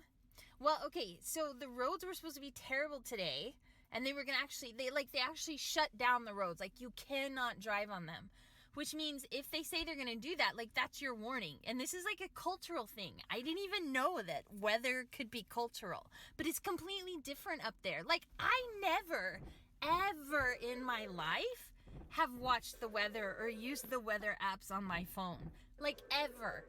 Because in Oklahoma, the only thing we have to deal with are tornadoes. And when you grow up in Oklahoma, like that doesn't even matter. Like you just go outside and you watch the tornado come, and then you go inside and then come back out and watch what the tornado did. Like we're not even afraid of tornadoes anymore. So like, how's that for some PTSD? We actually could tell some seriously cool tornado stories, but that's not what I'm talking about right now. What I'm talking about is winter. And so, like, for the first time in my life, we are actually having to be present enough in time to look at the weather apps and, like, pay attention to what's actually happening with the weather. Because if we don't, we get stuck. And so, when winter first started, we did not look at the weather or the apps, and it would snow, and we thought, oh, well, that's okay because it'll be gone by afternoon. No, false. In Kansas, when it snows, the snow stays and it does not go away. And so we missed like weeks and weeks and weeks of therapy because we kept getting caught in the snow and the ice and could not get down.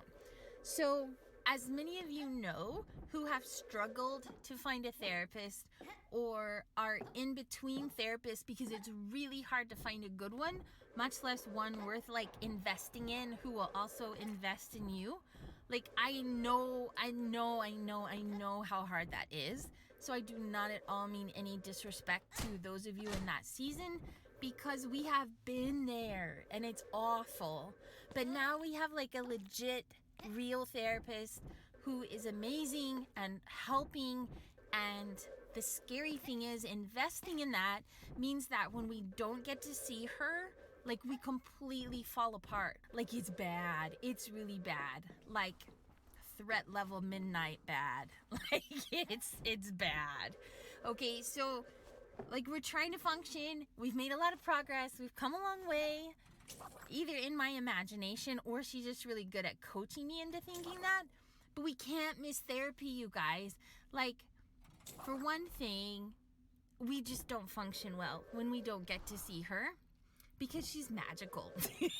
And so we cannot not see her. Like, it is the best thing that's happened to us in years and years and years and decades, our entire life. Like, seriously, I'm so grateful. Like, a gift from God. And I mean that most respectfully in the Molly context, like she just talked about, not dissing Molly. But anyway, seriously, so good for us. But the other thing is that, like, therapy stretches out. And, like, if we want to be well and functioning and heal and be better, therapy takes forever. And so anytime you miss a session, then it's like, that's just more time tacked on to the end of it, like skipping some kind of loan payment or something. But the other thing is, when you're working on therapy, like, legit hard, then it makes it harder to function. So, like, I'm not saying we need our therapist, like, we're so needy that we can't even function, except that is what I'm saying. But we function just fine for a long time without the therapist. It's not that. It's that because we're doing this work and engaged with her, having a break between sessions to finish processing things or to keep working on things or to practice things, like, that's good pacing, even though sometimes even that feels too hard or too long, right? But to miss sessions, then it's like it goes too far and it's like you fall into this abyss where you now, like, there's too much processing and you can't hold on to now time, and it gets way scary way fast. Does that make sense? So because of that, now we have to watch the weather apps because we can't miss therapy. Oh my goodness, we cannot miss therapy. We either need to be in therapy or not in therapy. And finally, we are actually in legit therapy and trying. I don't know if we're doing it right or not. Like, seriously, I have no idea. Like, how do you know if you're doing therapy right? But we're feeling better and making progress. So, like, that's actually something she asked last week about if therapy is helping and how we know it. And so it's something I've been thinking about. And I can think of things like we're not a walking panic attack all the time. And we sleep more. Like, we still have nightmares, but not all the time, every night. When we do have them, they're worse, though. How is that a thing? Most of the time, we're nicer to the children. Inside and out, I guess. We're rescuing people inside, right? Does that count? We're learning how to communicate and work together. And like Molly said this weekend out loud in front of everybody, that we have been abused when we were little. Like, no details, obviously, but that's a big deal for us to disclose that. And also, I wasn't sure I wanted that, or if she was going to do it, I'm not sure she should have said it on the podcast. I don't know. It feels like crossing streams a little bit, you know, like in Star Wars with their things, or Ghostbusters or something. Like, you shouldn't cross streams. So that feels a little less safe. Like, if I'm the one in charge of the podcast and I'm supposed to be keeping us safe, then people can't be talking about so much information that we just disclose everything to the whole world. I don't know. I'm gonna bring that up in a meeting. But anyway, we can't miss therapy. Yesterday they said on the weather that the snow and ice was coming again. And so they said it was going to start at midnight, but it was going to stay above freezing. So we thought about leaving early just in case, but we're like, no, because it's like science accurate. Like, I remember people saying things a long time ago about how the weathermen never know what they're talking about. Now the weathermen are like, it's going to snow at 2:07 p.m. and it will be 4.5 inches. Like, and it's right. It's creepy, right?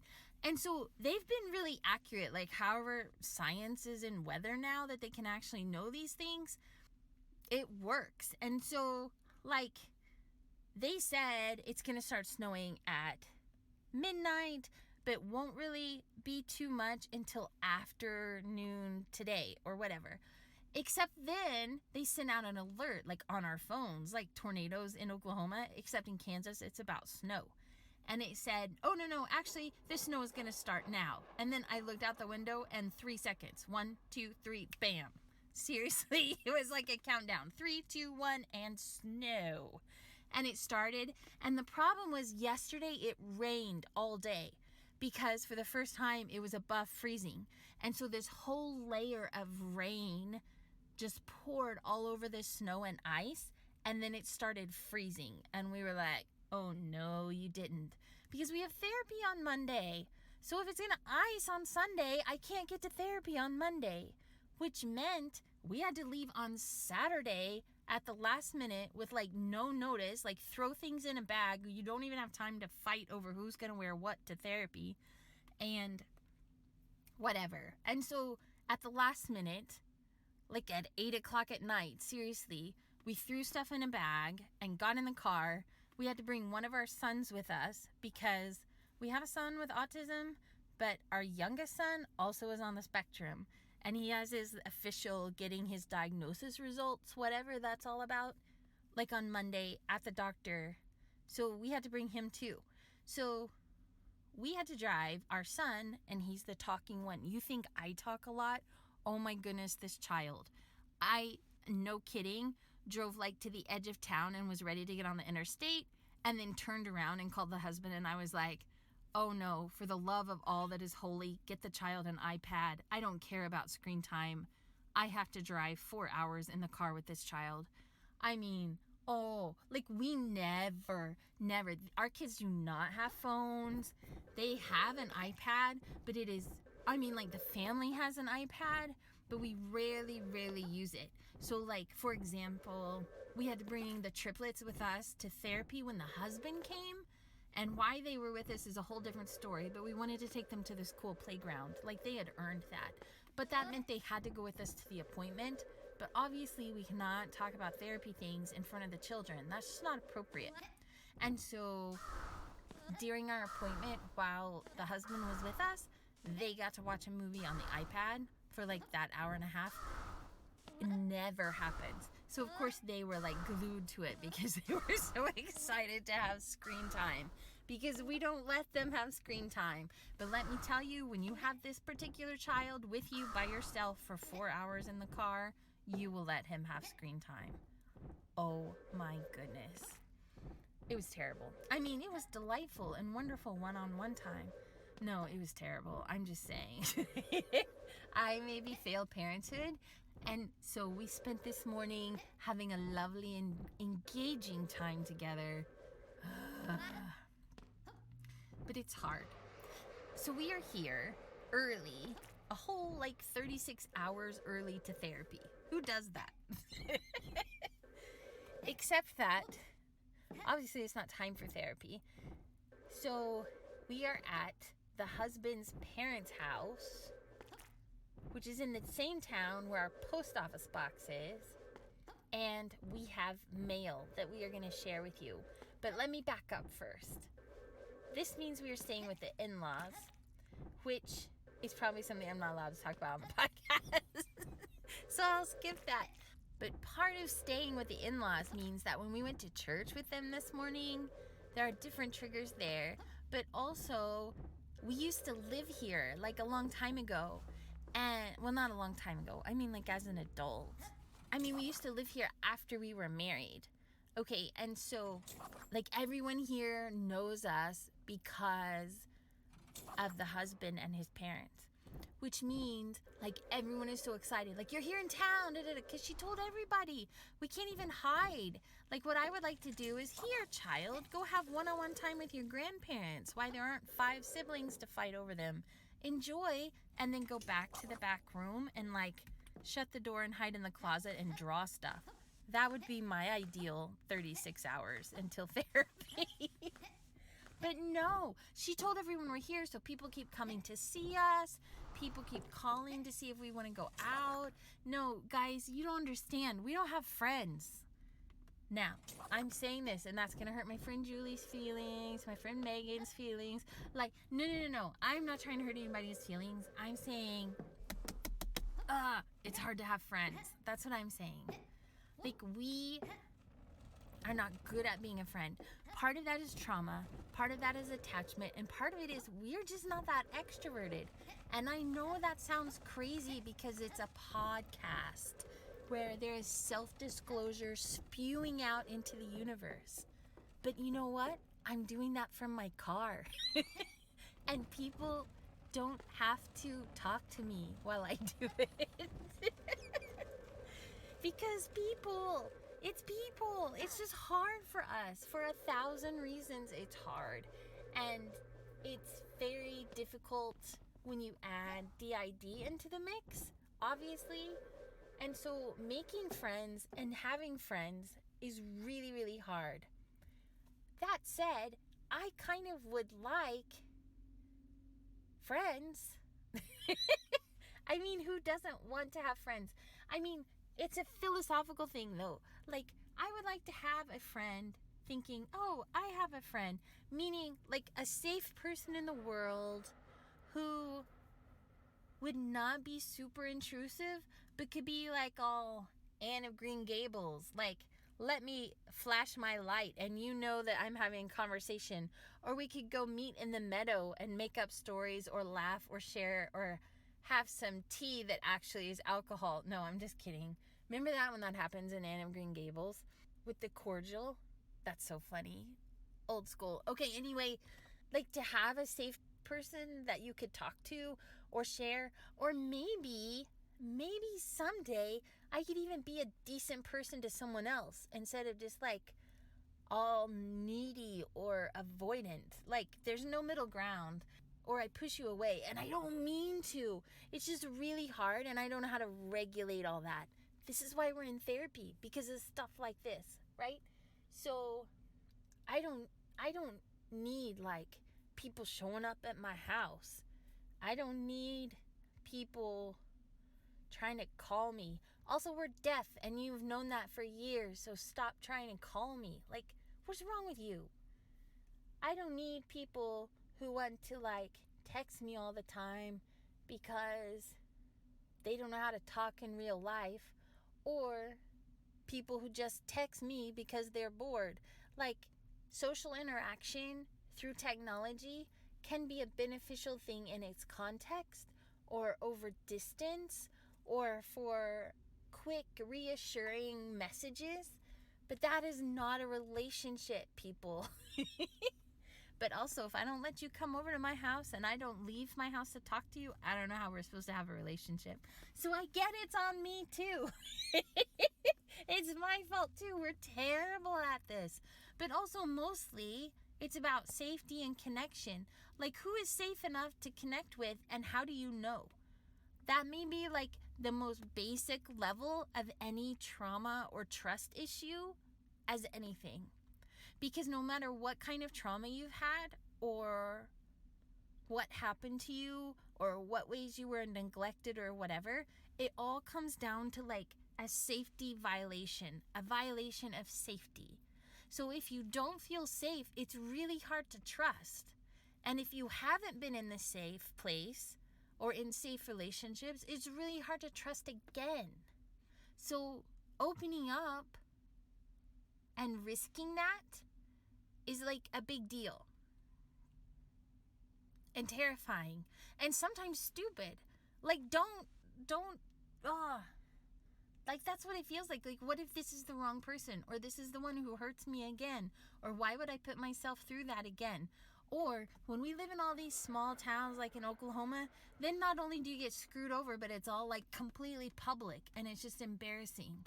Like, small towns. You can have a love-hate relationship with small towns. I would like to live in the country outside of a small town so that I could go do the small towny cool things, but also be like the weird hermit out in the country. Where the other piece of it is that our birthday was this week, and so like people tried extra hard, except they did it like, who's trying because they really care about you, and who's trying just because it showed up on their Facebook feed, and who's like, I don't know, I'm not very gracious or grateful. I don't want to be a terrible person.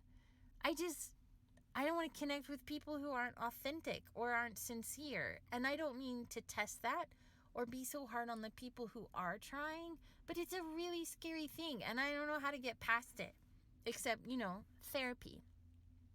So in therapy, even opening up is a hard thing. Like, I myself just got busted and I've been watching therapy since like November maybe, but never talk to her directly. I don't mean I can see everything and I don't mean I can hear everything, but I can catch some pieces and I can catch some things.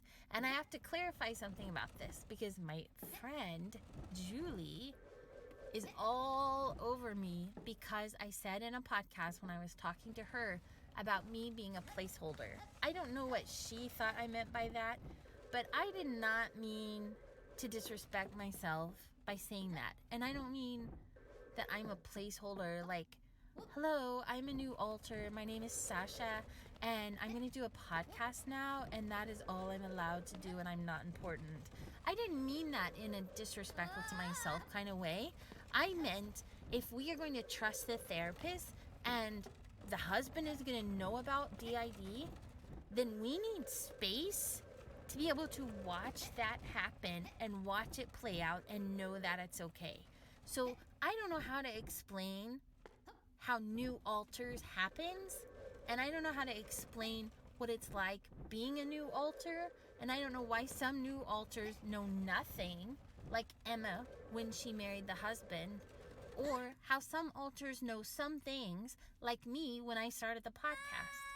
I don't know how it works. I'm not the boss in here, and I am not the expert on DID. I just know us. And when I said I was like a placeholder, what I meant was, instead of like running away, we're going to stay here in place and just hold this space. So like, we go to therapy and I talk about it on the podcast. We talked with the husband about DID and I talk about it on the podcast.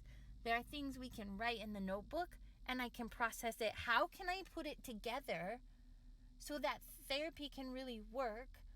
Or like, if you're going to take a leap of faith and trust somebody, you have to have that board to step on. So, like in Indiana Jones, where he has to go to get the Holy Grail to rescue his father, right? And he gets to the part about the leap of faith, and it looks like it's just a big cavern. And if he steps out off of that ledge, he's going to fall. Except that when he throws the rocks, you can see it's an optical illusion, and there's actually that path that goes straight across. He just had to trust it, that it was there. My therapist is there. She is that ledge, and I know that she is. Like, I have made it that far, and it's starting to sink through in us as a system, but I've made it that far to believe that our therapist, like, I can step out on her. Like, we are trying to take that step and that leap of faith, and it's terrifying. She might even be, well, no, here's the thing. I'm going to stay with the Indiana Jones analogy because this totally works. Here's the thing. What I know so far, okay, is that the things the therapist has taught me are like the rocks, and I can throw the rocks out, and it helps me see the path is more visible and be less scared about stepping out. Does that make sense? If you know the movie, you know what I'm talking about. And I have made it even now, like more recently, I think, and we've been in her like with a therapist for like a year, okay? We've been with her long enough now. Like, I feel like we spent the whole year learning how to throw rocks. Like, scatter the rocks out there on that ledge. And, oh my goodness, I'm totally answering the question about how I know therapy is working. This is like a breakthrough in my head. Like, I felt it in my brain. And I know your brain can't feel, but mine does, I swear. Like, it's happening faster than I can even tell you. Okay, so we have spent an entire year in therapy throwing rocks out on the ledge you couldn't see to know that it was safe to go across. From memory time to get to the other side, which is now time. Oh my goodness, this analogy totally works. I hope I even get to see the therapist long enough on Monday to tell her all this. So if you, oh my goodness, my brain. Okay, so if where you're leaving is memory time and he's trying to get across to the other side, which is now time, the therapist for the last year has spent a whole year giving me different rocks in my hand that I could hold and I could touch to know that it was real enough, but you have to throw them and let them fall out to be able to see the path, right? And what I'm saying, different than just those skills, like coping skills or whatever, like different than just that, I know that my therapist is also that ledge. Like, she is not going to let me fall into that cavern. Like, it's terrifying, it's unpleasant, it's scary. My body does not trust it because it sees the cavern. But my head, and most of us, everybody who's been able to participate, and everyone in their own way is seriously trying, okay? But most of us, we know we can even step out on that ledge. Like, I think you guys, have finally started the actual walk across. And that our therapist is safe enough to hold us, to get us across. She is safe enough to get us across. We can do it. I know that. What I don't know yet, only because it's so new and really we're just not there yet, the piece that I don't know yet is if she will still be there with us when we get on the other side. And what I mean by that is, like, when we are starting to tell her things and when we are starting to process things and people inside are starting to tell their stories, like, in those moments, all we can see is cavern. And all we can see is we're trying to go across. But what's across from us is a dark cave. Right? And so that is where it's still scary, is because our body only sees with the eyes and with the feelings and body memories or whatever, that the cavern is so big and so deep and so scary and we're pretty much gonna die. But when I just look at the rocks that she gave us to hold and to throw out across the ledge, we can step out and we can start walking across. Does that make sense? I have been very profound for myself this morning. Part of that, though, is that when you throw those rocks out and make the ledge like easier to see where it is so you can step across, then it helps other people too. Like, that's how those people were able to follow him. I mean, in the movie, those people were bad guys, but it doesn't matter. The point is, it's also how he found his way back, which is what tells me that therapists will help us come full circle, that we can go into this, do what we need to do, and get back out and be better. Not only is she not, this is it. That was the piece I was looking for. Not only is she not going to let us fall into the cavern, but she is going to pull us out to the other side. Like, all the way to the healing part on the other side. So that's the piece we need to hang on to, is that going in does not mean we can't come back out. We're going to get back out. I don't know how to spread that through the layers, so to speak, but I understand it for the first time. Like, it just has come to me. So that's a helpful thing. And it's also part of why we're doing the podcast, because even though other people's stories are different than ours, what we learn can help them the way what other people learned helped us. And so even though we don't know everything, and even though we're just sharing crazy things like Indiana Jones analogies, which John Mark will like, and I appreciate, even if no one else gets it, they can find their own analogies, okay? But for me, it works, and it might work for someone else, and it's so hard to find those rocks, those things to throw, not at people, hello, but at the ledge so that you can see where to walk and how to get there safely. That's why we're doing the podcast, because we want to help people so that it's not as scary for them either. You know, like almost being a friend. Maybe we could learn that in the process. Maybe in the process we can make a friend. But here's the beginnings of it. I want to share these with you. So one of the things that we love about the podcast is hearing back from other listeners, because it helps us not only make new friends who understand about DID, but it helps us have the courage to keep doing the podcast because it is helping people. So I want to really thank the people who are listening, and also those who have written in and sent their very kind letters of encouragement. One of them was from Alicia, who said, "Thank you so much for your podcast. I also have DID and love having a podcast I can relate to. I really enjoy the interviews." And then she also told us about her therapist, who is also a former president of ISSTD, and so we're totally going to talk to him. So how cool is that? Not only did we make a new friend, but we also got to make a new connection. So that was kind of a big deal and pretty special. Thanks, Alicia. We also got an email from someone whose initials were OA, and all they said was thanks. And I want to make sure that I mention them, because I can tell just by the way the email came through that they were pretty dissociated when they wrote it, and also that it took a lot of courage for them to just submit that. And so I want to thank them and make sure that they are acknowledged and know that we really appreciated their email. We also got an email from Michelle, who said, "I just wanted to let you know that I'm thankful my counselor told me about your podcast yesterday in our session. I'm a mother of 3 boys and married for 22 years and diagnosed with DID."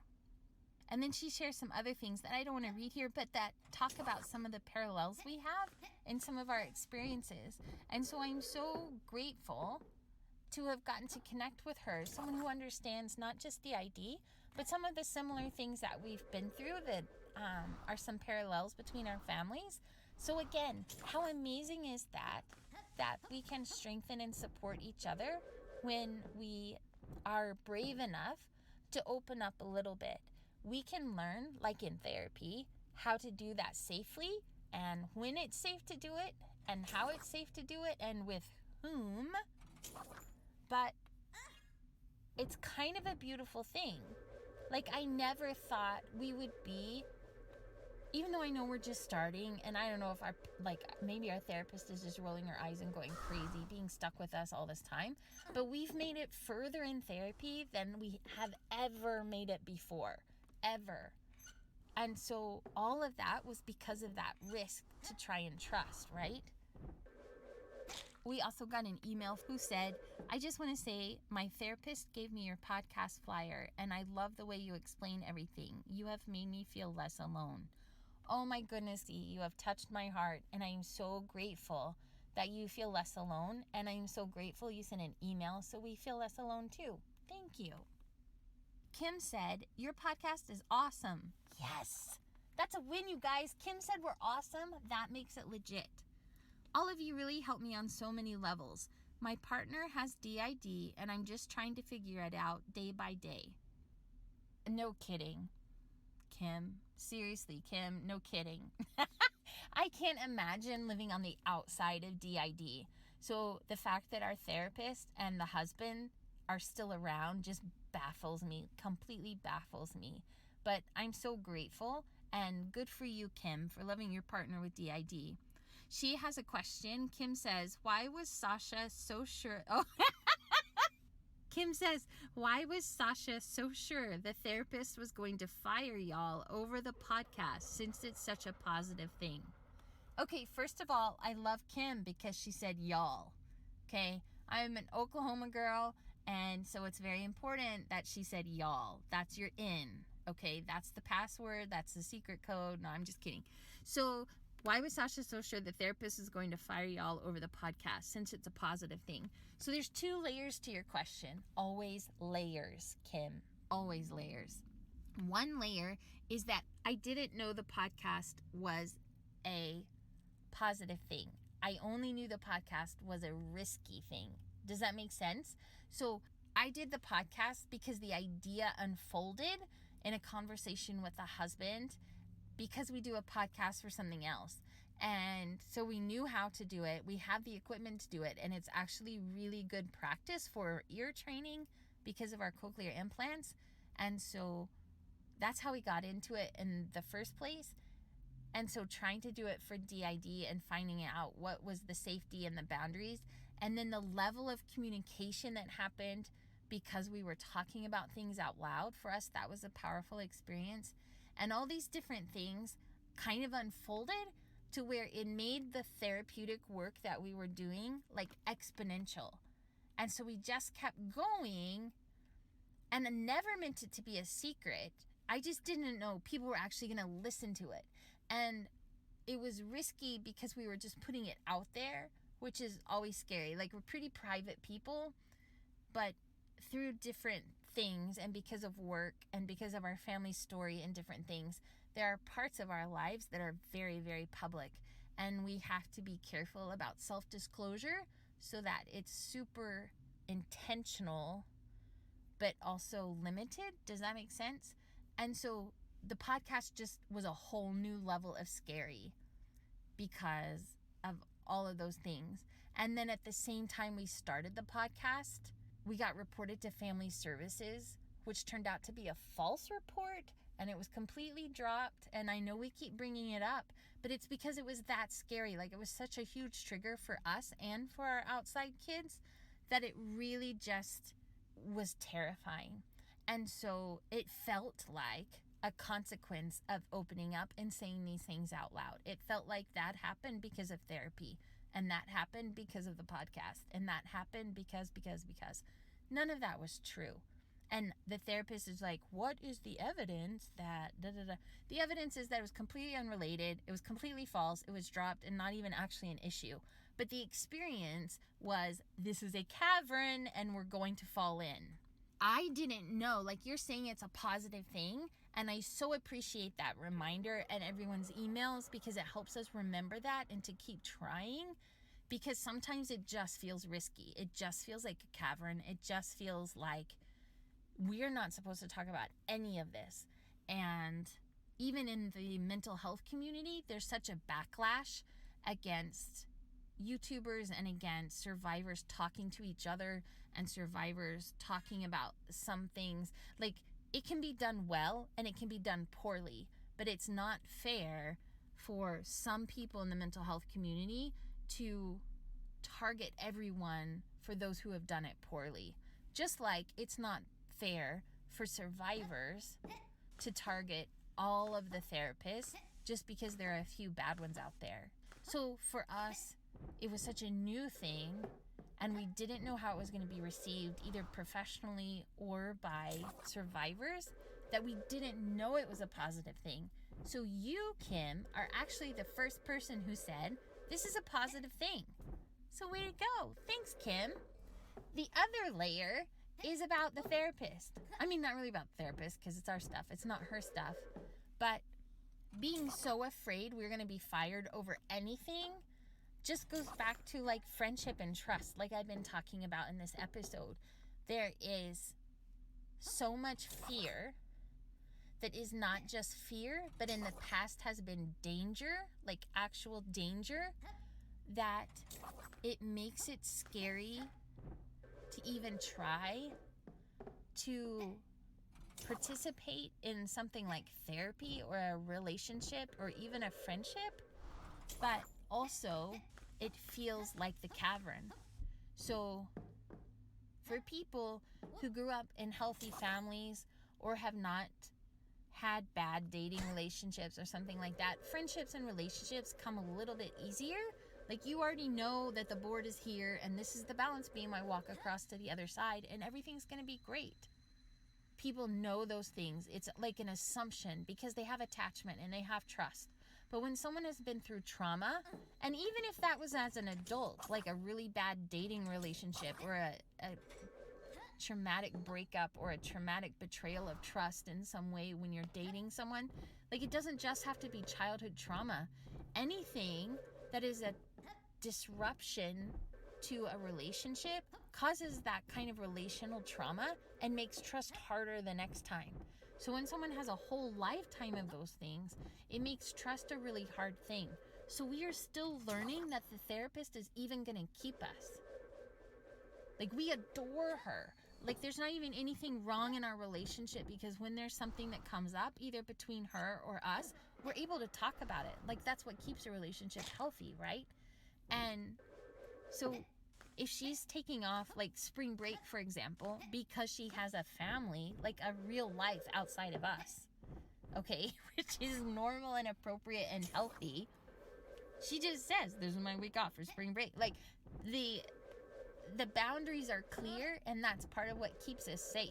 Her taking spring break off is not like an attack on us. It has nothing to do with us.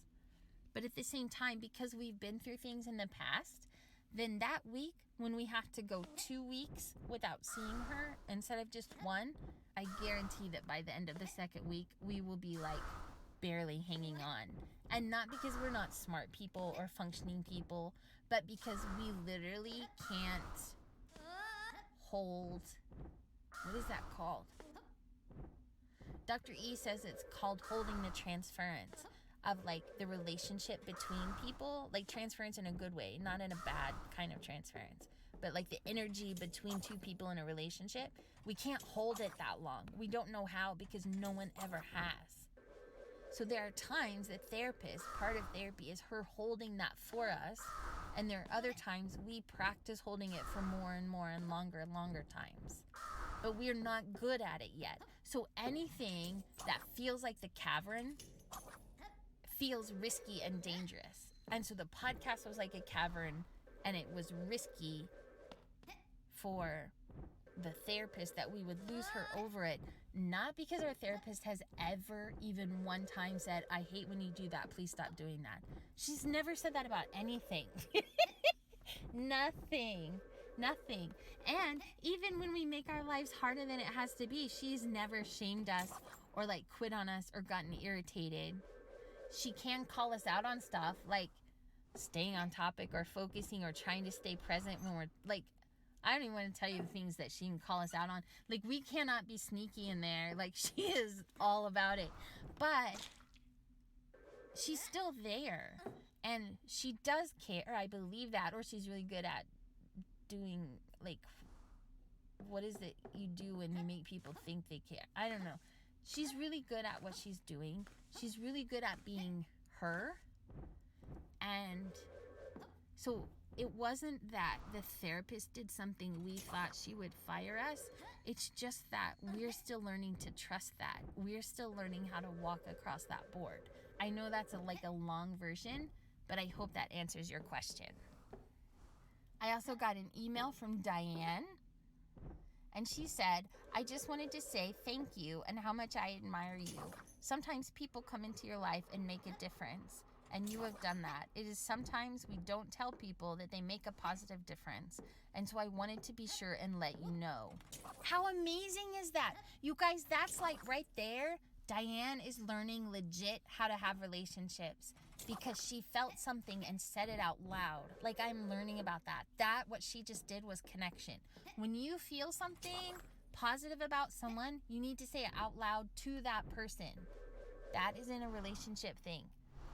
So then she also talks about, I don't want to read all the private things, but she also talks about having DID and what that's been like for her and how it's been hard sometimes, and that she has a husband of 42 years. Oh, shout out to Diane in the marriage department. That's amazing. That is amazing. You guys, I'm going to get on a soapbox for a minute. People forget that marriage is like just hard. Like people just want marriage to be easy, and people break up and quit so easily. And almost any relationship, I'm talking about safe ones, guys. I'm not talking about unsafe ones. But in safe relationships, you can get through almost anything if both of you will just do the work. Now, that doesn't mean both of you are always doing the work, and you can't control if someone else does the work or not. But if you both do the work, you can get through anything. And so that's amazing. 42 years, you just blew me away. Anyway, her husband calls her his girl of many colors. Oh, that's so sweet. So she says, I listen to your podcast over and over, and sometimes they help me sleep. That's funny. I know who makes you sleep. I know which ones are boring. No, I'm just kidding. Just knowing that there is someone very like me out there helps, and you sound kind. I'm not the kind one. I'm not the boring one either, though, so that works out. And then she shares some more stuff about her history. I don't want to share the private things, but I so appreciate your email, Diane. It was really special. Thanks, and I hope you don't mind that I emailed you. Not at all, and I'm so glad you did. Oh, and then she says, cheers. Cheers. Cheers. I love it. Cheers. We lived in Australia, actually. This person is from Australia. We lived in Sydney for 2 years. And it was amazing. It was beautiful, and there was fresh food everywhere. Like they have a fruit market and a vegetable market and a meat market and a dairy market, and like there's no Walmart supercenter where you go get old food that's already been processed for 2 years. Like it was so fresh. I never in my life, sorry France, never in my life. Okay, France still have the best cheese. Germany. Ooh, Germany. I did a lot of drinking in Germany.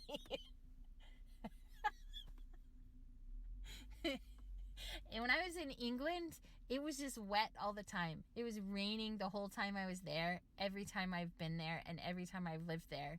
And so I only remember that the food was hot and warm and like savory and like, what's the word in English? Like it kept you going. It was filling because you were going to go out in the rain and you needed to be warmed up and full.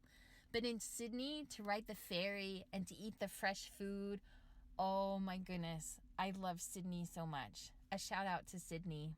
I mean, I'm not saying she lives in Sydney. She does not say where in Australia. And I'm not trying to disclose where she lives. I'm saying I lived in Sydney. And I want to send out a shout out to Australia because it was gorgeous. Here's another email that says, everyone I've listened to has made me laugh, cry, and help me understand myself. Actually, the 3 Emmas episode provided so much clarity for us. I never even thought about how that could happen, but I think it's totally true for us. Oh, that's amazing.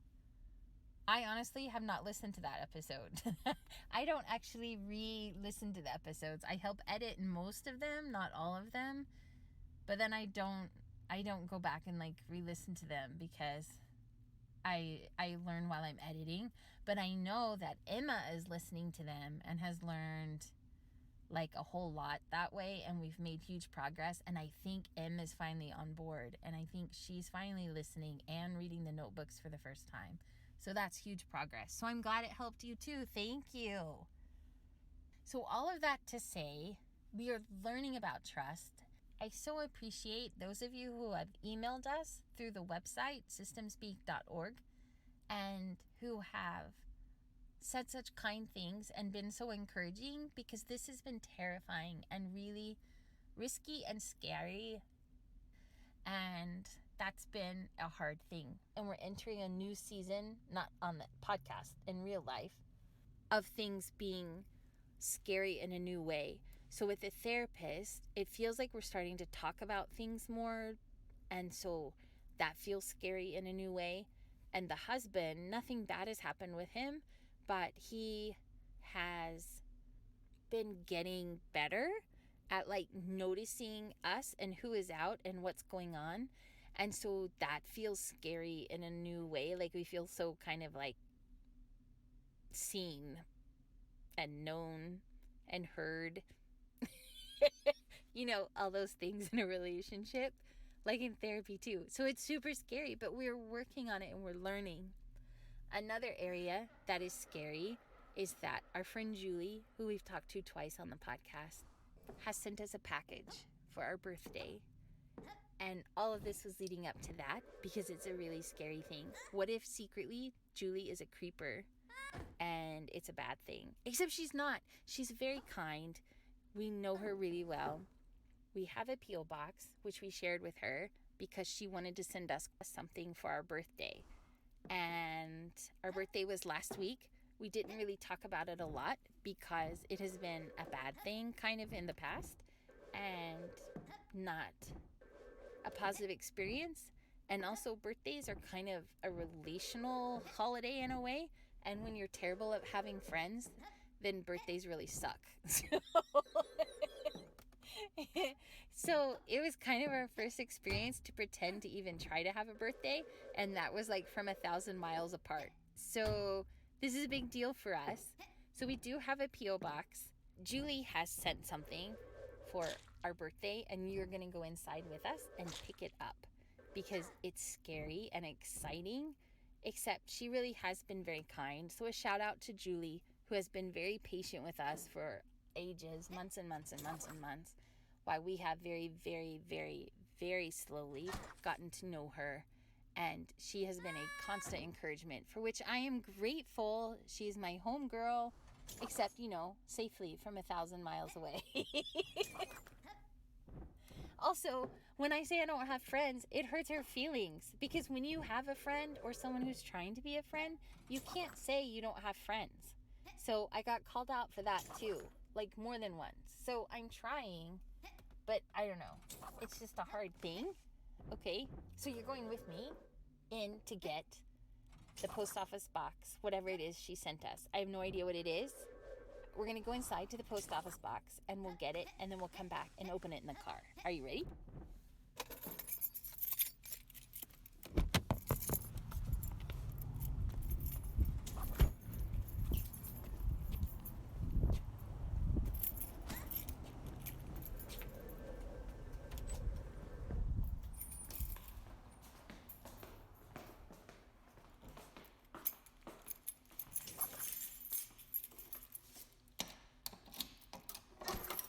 It's a key inside the post office box.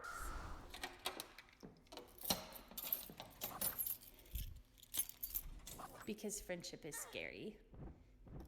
So our post office box has a key in it, and now we go to another post office box that's bigger to get our birthday package. This looks like a good Where spot. is it? This one.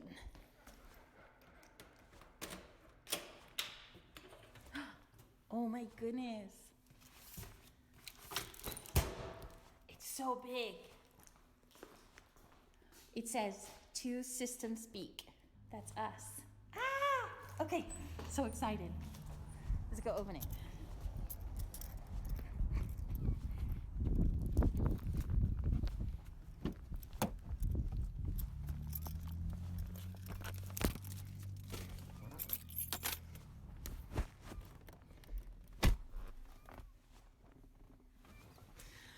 Okay, we are so excited. We are so excited.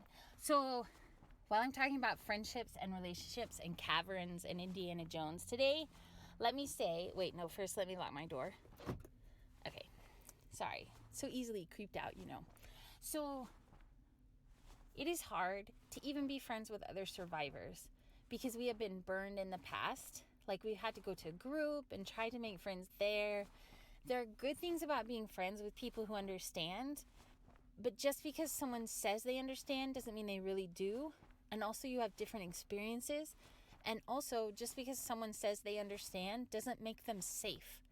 So one thing that we've had to learn is that when you're trying to be friends with someone, safety matters, even if they say that they know about DID, or even if they understand, or even if they're another survivor. And that's true all the time. Like, let me give a more neutral example. People all the time will come up and tell me, "Oh, we saw a deaf person at the grocery store." That doesn't make them my friend. It doesn't mean I know who they are. Just because they are also deaf does not mean we are best friends. Like, people are like, oh, I'm so excited I saw a deaf person. Da, da, da. That's awesome. Yay, deaf people. Shout out to deaf people. That doesn't mean that they're my best friend. Like, I can't tell you how many times that happened. They're like, we saw this deaf girl and she had this kind of hair and this kind of outfit.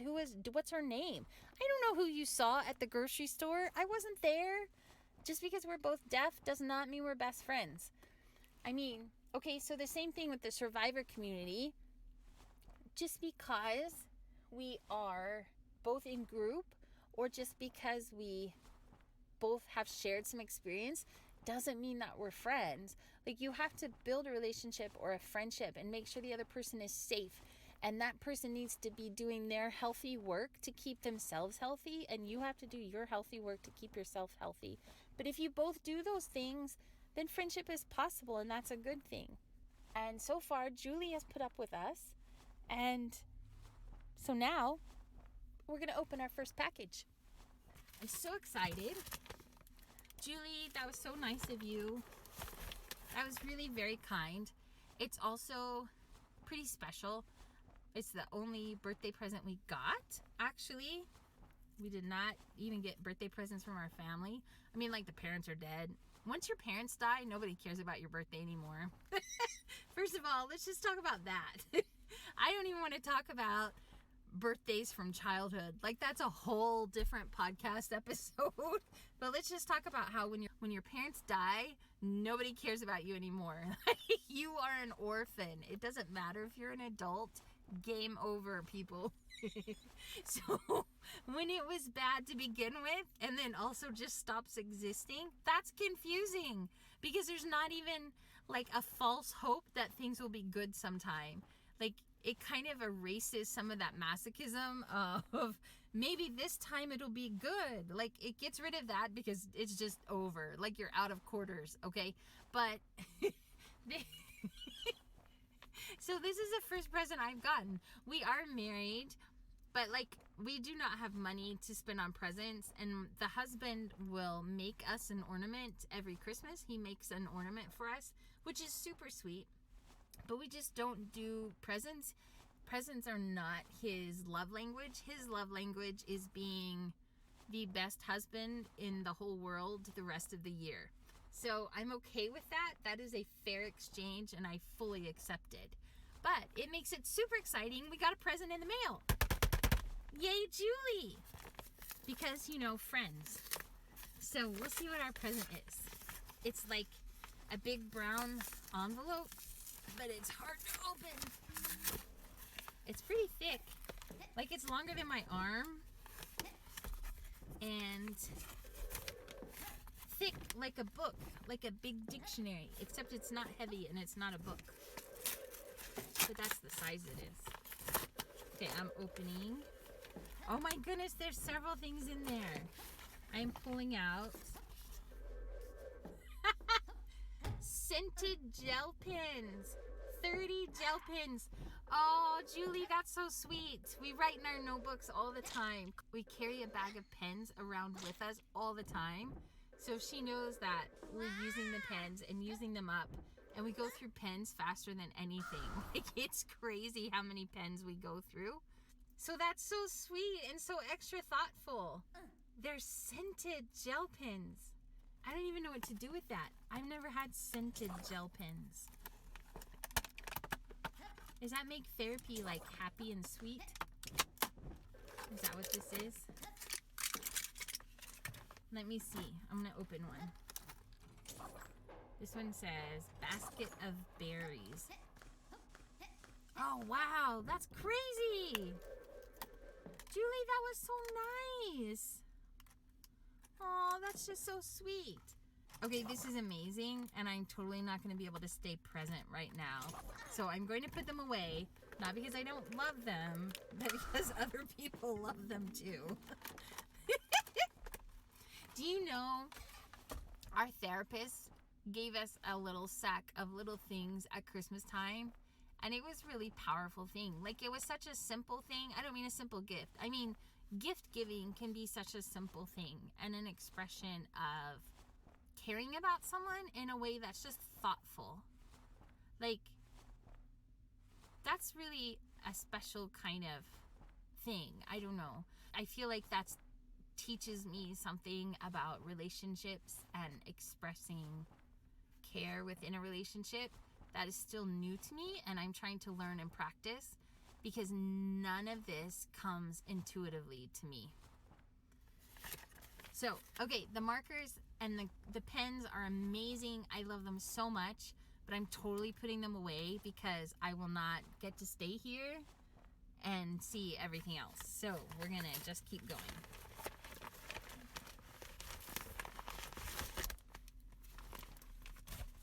Okay. Okay, there's a sleep mask in here. You know, like for sleeping, that covers your eyes. And it says, sorry, we're closed. That's so funny. Oh my goodness, it's so soft. Julie, thank you. That's so sweet. Okay, and now the other thing that's in this package. Julie, I'm going to kill you. I can't believe you did this. Oh, you are so not my friend anymore. She sent their recognition awards. They're like, it's a stack.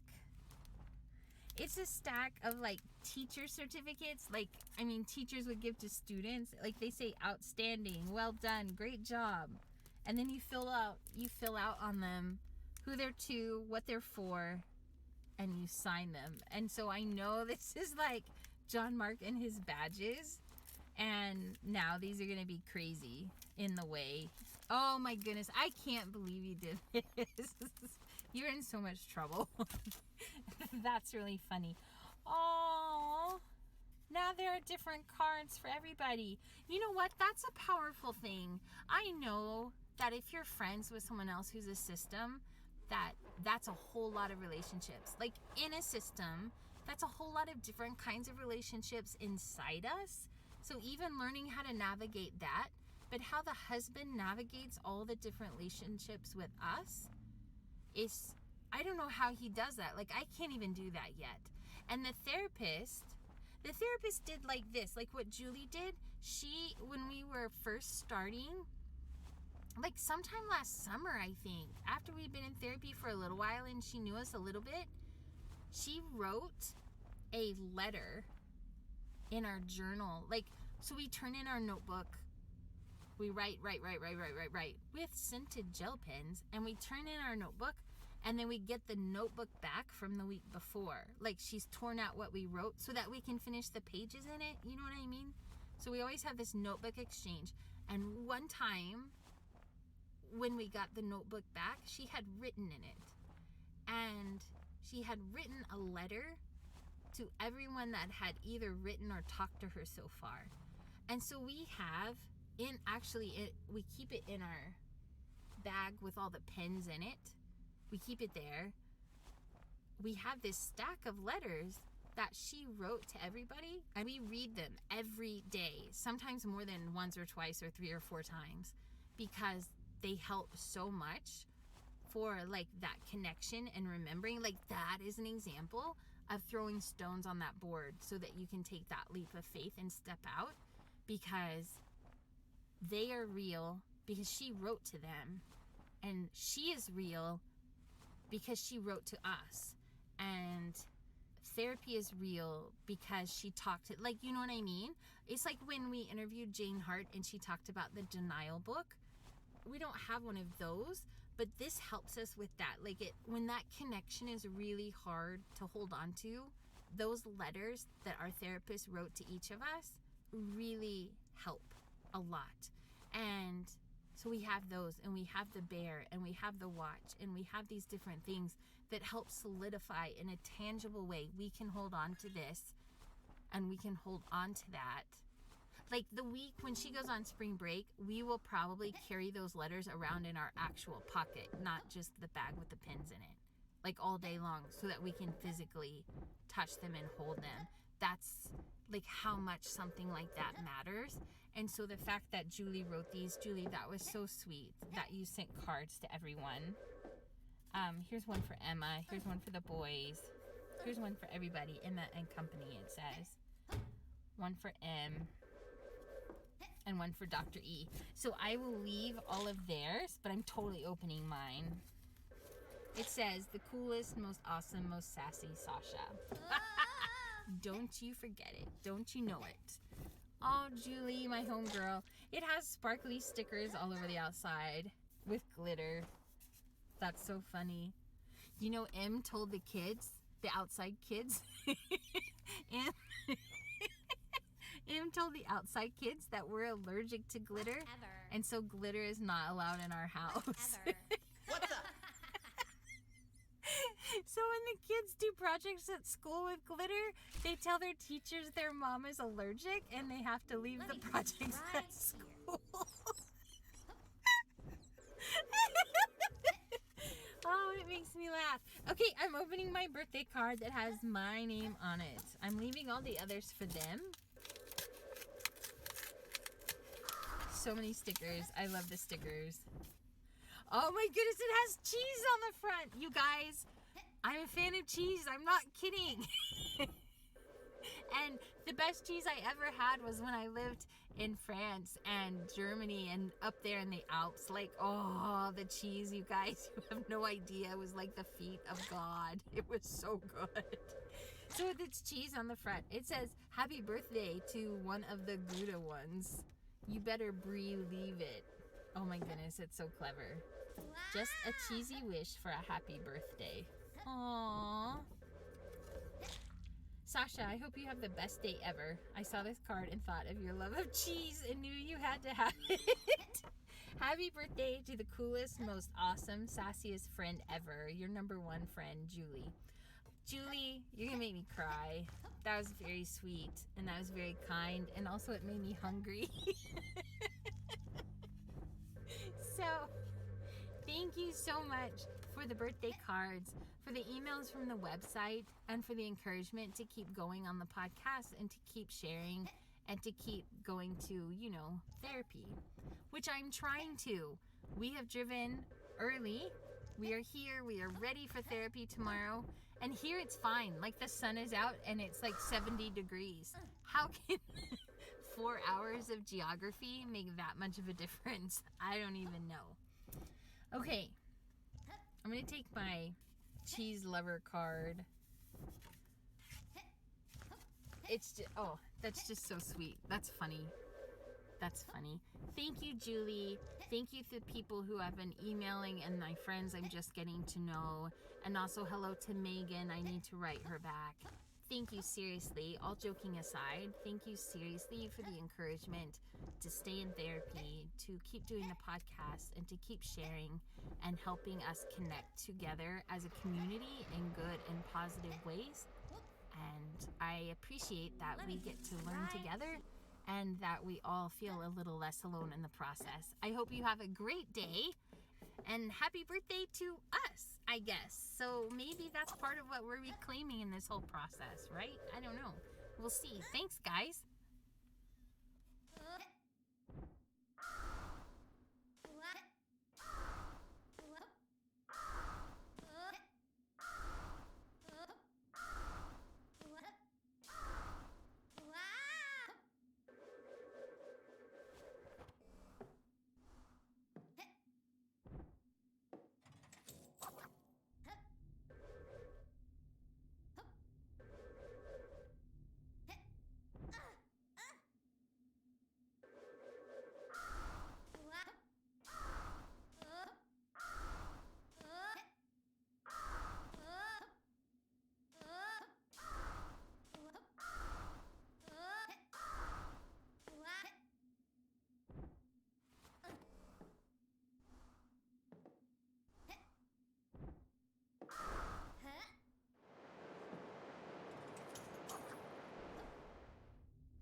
暑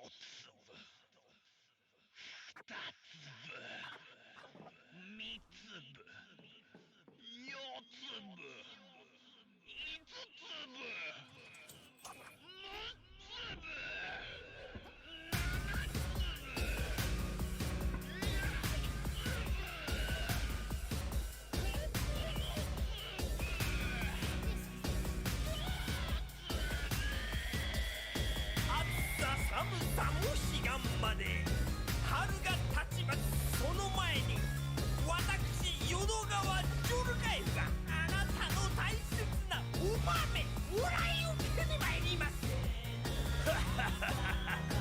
淀川ジョルカエ貴様風情におとなしくお豆食べさせる俺ではないわ淀ジョルの匂いがプンプンしよるわい今宵貴様の化けの皮ひっぺがしてやる覚悟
った頑固な汚れに聞いてくれ根こそぎです。どうだどうだどうだどうだどうだ。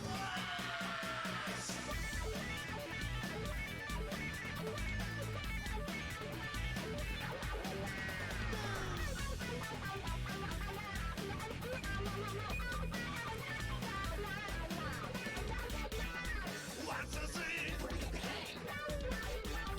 ワンツースリーワンツースリーワンツースリー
神はまやかしじゃない神のささやきは曖昧じゃないよぎるためらいがいざよいのように巡り合わせなら切な奏でよそう君の鼓動が僕の意識逃げられやしない溶けてしまうまで時が止まるまで騒ぎ下るならせめてそばにいて美薬飲み干せば奈落で呼ぶからドアの影結末を解けて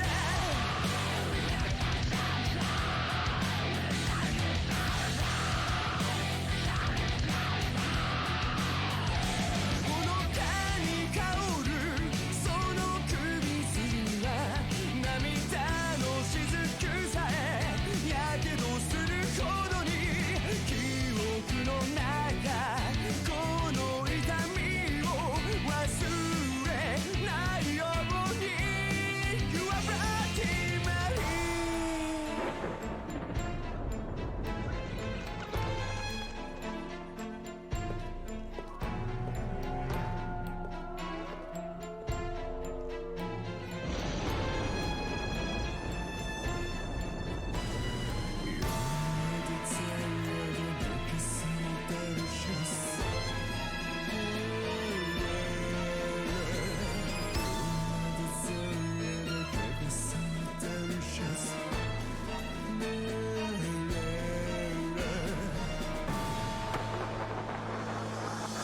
ほら君の体は僕の一部二度と戻れない祈り捧げたら思い届くから願い叶うなら目を背けないで帳が降りたら迎えに行くから読みの鐘始まりをつけて You are breaking my heart breaking my heart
昧なプロテクション光を見出して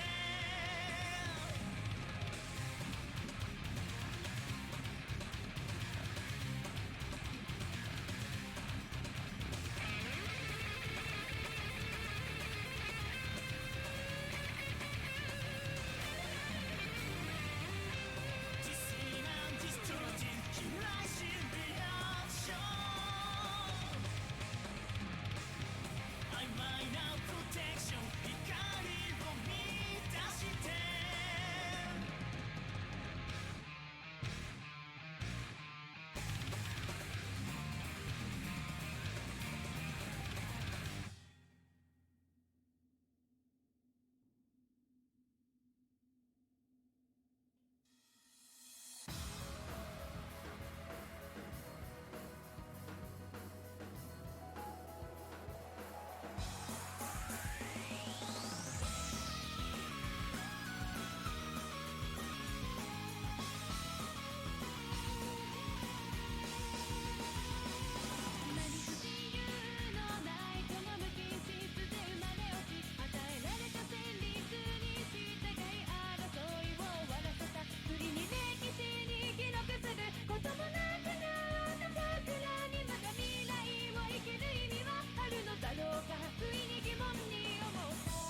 発した卵の方が保存できる期間は短くなるから注意だぞ。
るいまいち未だねえものをディグってライブに立つ嫌いし7個のべば8をして何事にも8の字後ろ向きに後ずされば知らぬままの立ちろぎ連投やトレンド予定調や予定調は殴りつけて破り捨てて手繰り寄せると勉強3日には寝れてねえってバカに愛のカルテチョ皆が寝てる夜に僕って鼻ほじって朝寝坊ご機嫌いかがですかこんちはって金の棒を握りしめて声荒げて見上げたモスキン同様もうどうしよう楽しすぎて今日微調のバスが来るか悩んでいためでたすぎる投資これも懐かしんだ油切った中年のも中現場家でバカにせずにここで生でパンチな指が全てを白く染めるように月が静かに世界照らすように花が涙を流さず散ってゆくようにあるがままに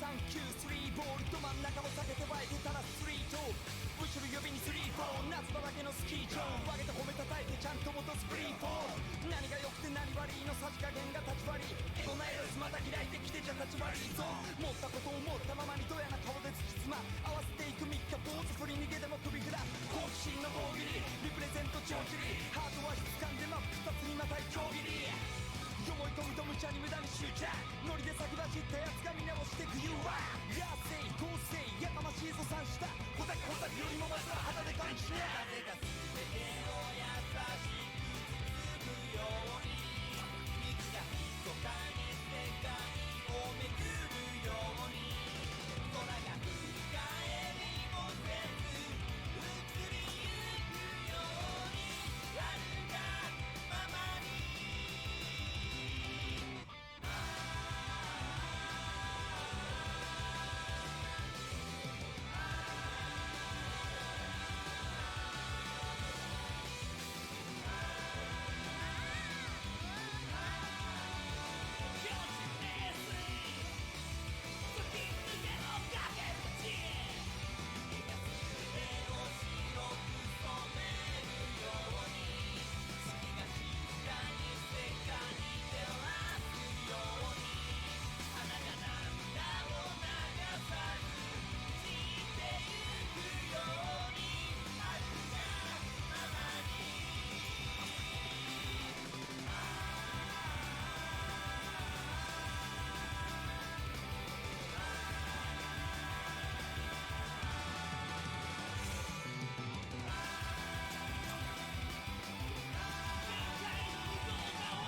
myself by the shadow.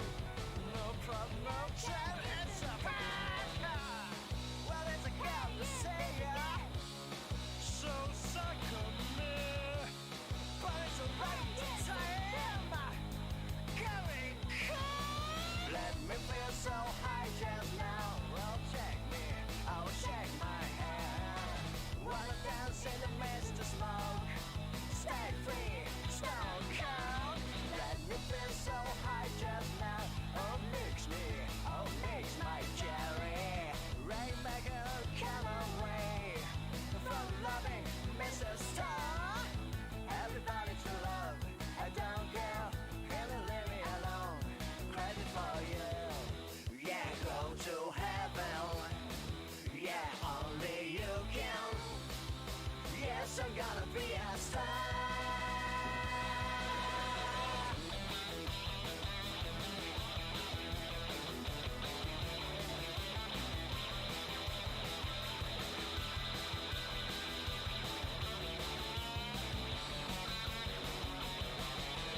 Four, three, two, five. Let me feel so high just now. Oh, tell me, baby. The shall get out without you. I didn't love it, come just.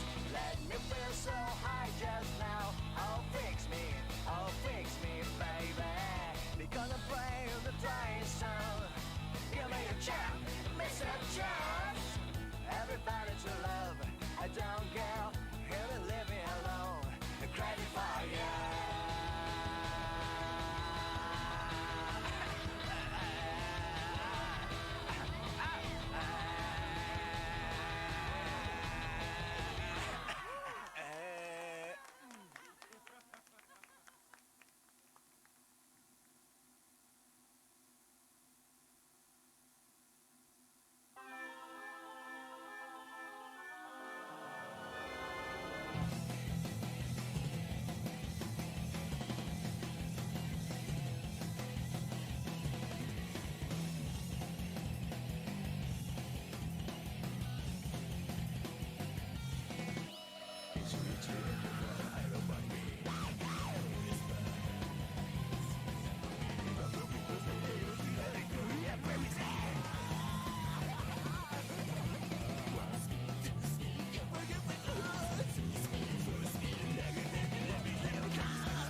ことも下がることも悩むことも分かることも全てさらぎ出してバカとなりでから壊してゾンで向けるハートビート刻むことで物騒一つだけの俺のものになれることも実証ずっといつの時も胸を張れるような下がりだけど探し分けたボンビーな描写全部全で繋ぎだけのものに用はねえと常にキャンパスになる雑にこれに乗り描く君の上で戻る俺は俺で割れてますか誓い求めすぎて俺は俺を曲げてますか一人よがりの満足は君に届きますか君のために俺も曲げるこれも君は望みますか理想だけが捉えたとは嘘はないが常に理想を求めすぎて俺はらしさ見失ってますかこれこそや俺らしさは誰が見つけますかこれも別の分野それ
ベテラン名の冒頭ちゃん三つ指つく坊城さん冗談だろ雷風株またがるお坊さん生魚のり酢飯ガリ茶柱お愛想もろさ弱さすべて笑い流す富士のご来光春夏秋冬四季を告げて咲き狂う花も鳥も風と月と見せつけて迫り来る稲関だけわびさびとかおもてなしの谷間にマスクつけたままでボチギボするクソなたしなみとやめとけ助けばいでケツを拭いたプリの裏でカモネギケツ笑いき便利すぎてよそじゃクソすらもできん外国のやつに見せる場の国ならば侍履き違いだけ以降にはピッ繰り返すチャプタイ真面目だからメモする不真面目ならば手と振るような不器用ならば手を振る月夜にピタゲロするよびりすぎるプレイをつまみにするプレイと青ムたちが戸惑うほどごと振りがてその奥いいこと悪いこと合計さも怖いと白黒つけたがるないい言葉だおあいこどうしようこうしようはたどり着くためのものだがバーしろこうしろは誰のための言葉なんだ愚かだ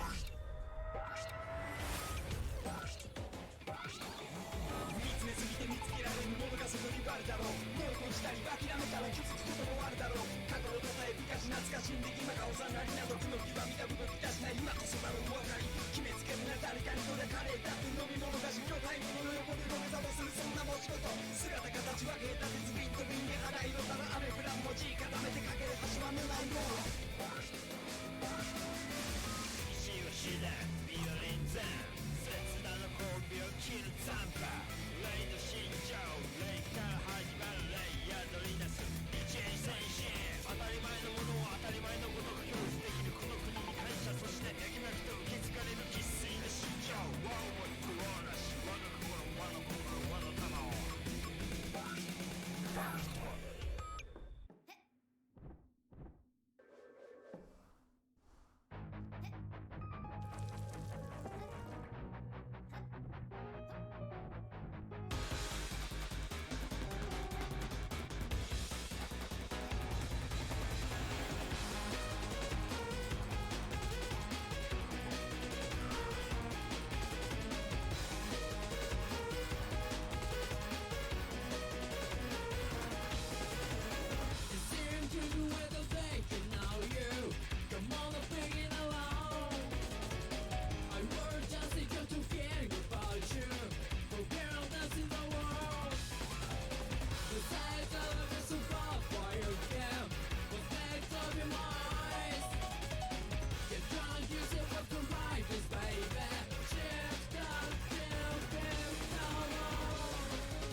「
Hello?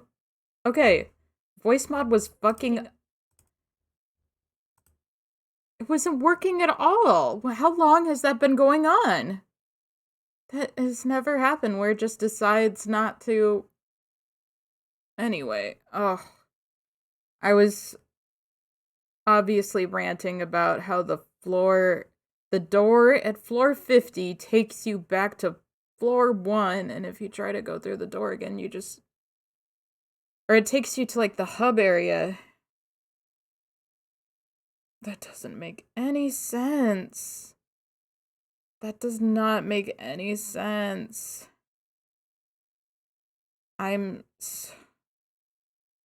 We've been going through a lot through the past couple days, and I really thought this was gonna make us feel better, and sorry to sound so depressing about it. Honestly, though, I don't think it will be that bad to get back to where we were. Because, like, the more you do certain floors over and over again, the easier they become. Like, honestly, I feel like pretty much all the floors are fine for me now. It's really just 48 and 49 that are still a pain for me. I can't believe that happened. I'll be careful of the door in the future, blah blah blah. I can't believe that happened. Why? Why would you do that? I'm so pissed about that. I have no words. It's also kind of funny, but anyway. Yeah, I'll be at it tomorrow again, I guess. Well, if I made it to floor 50, I gotta be able to beat it tomorrow. Anyway, night, y'all.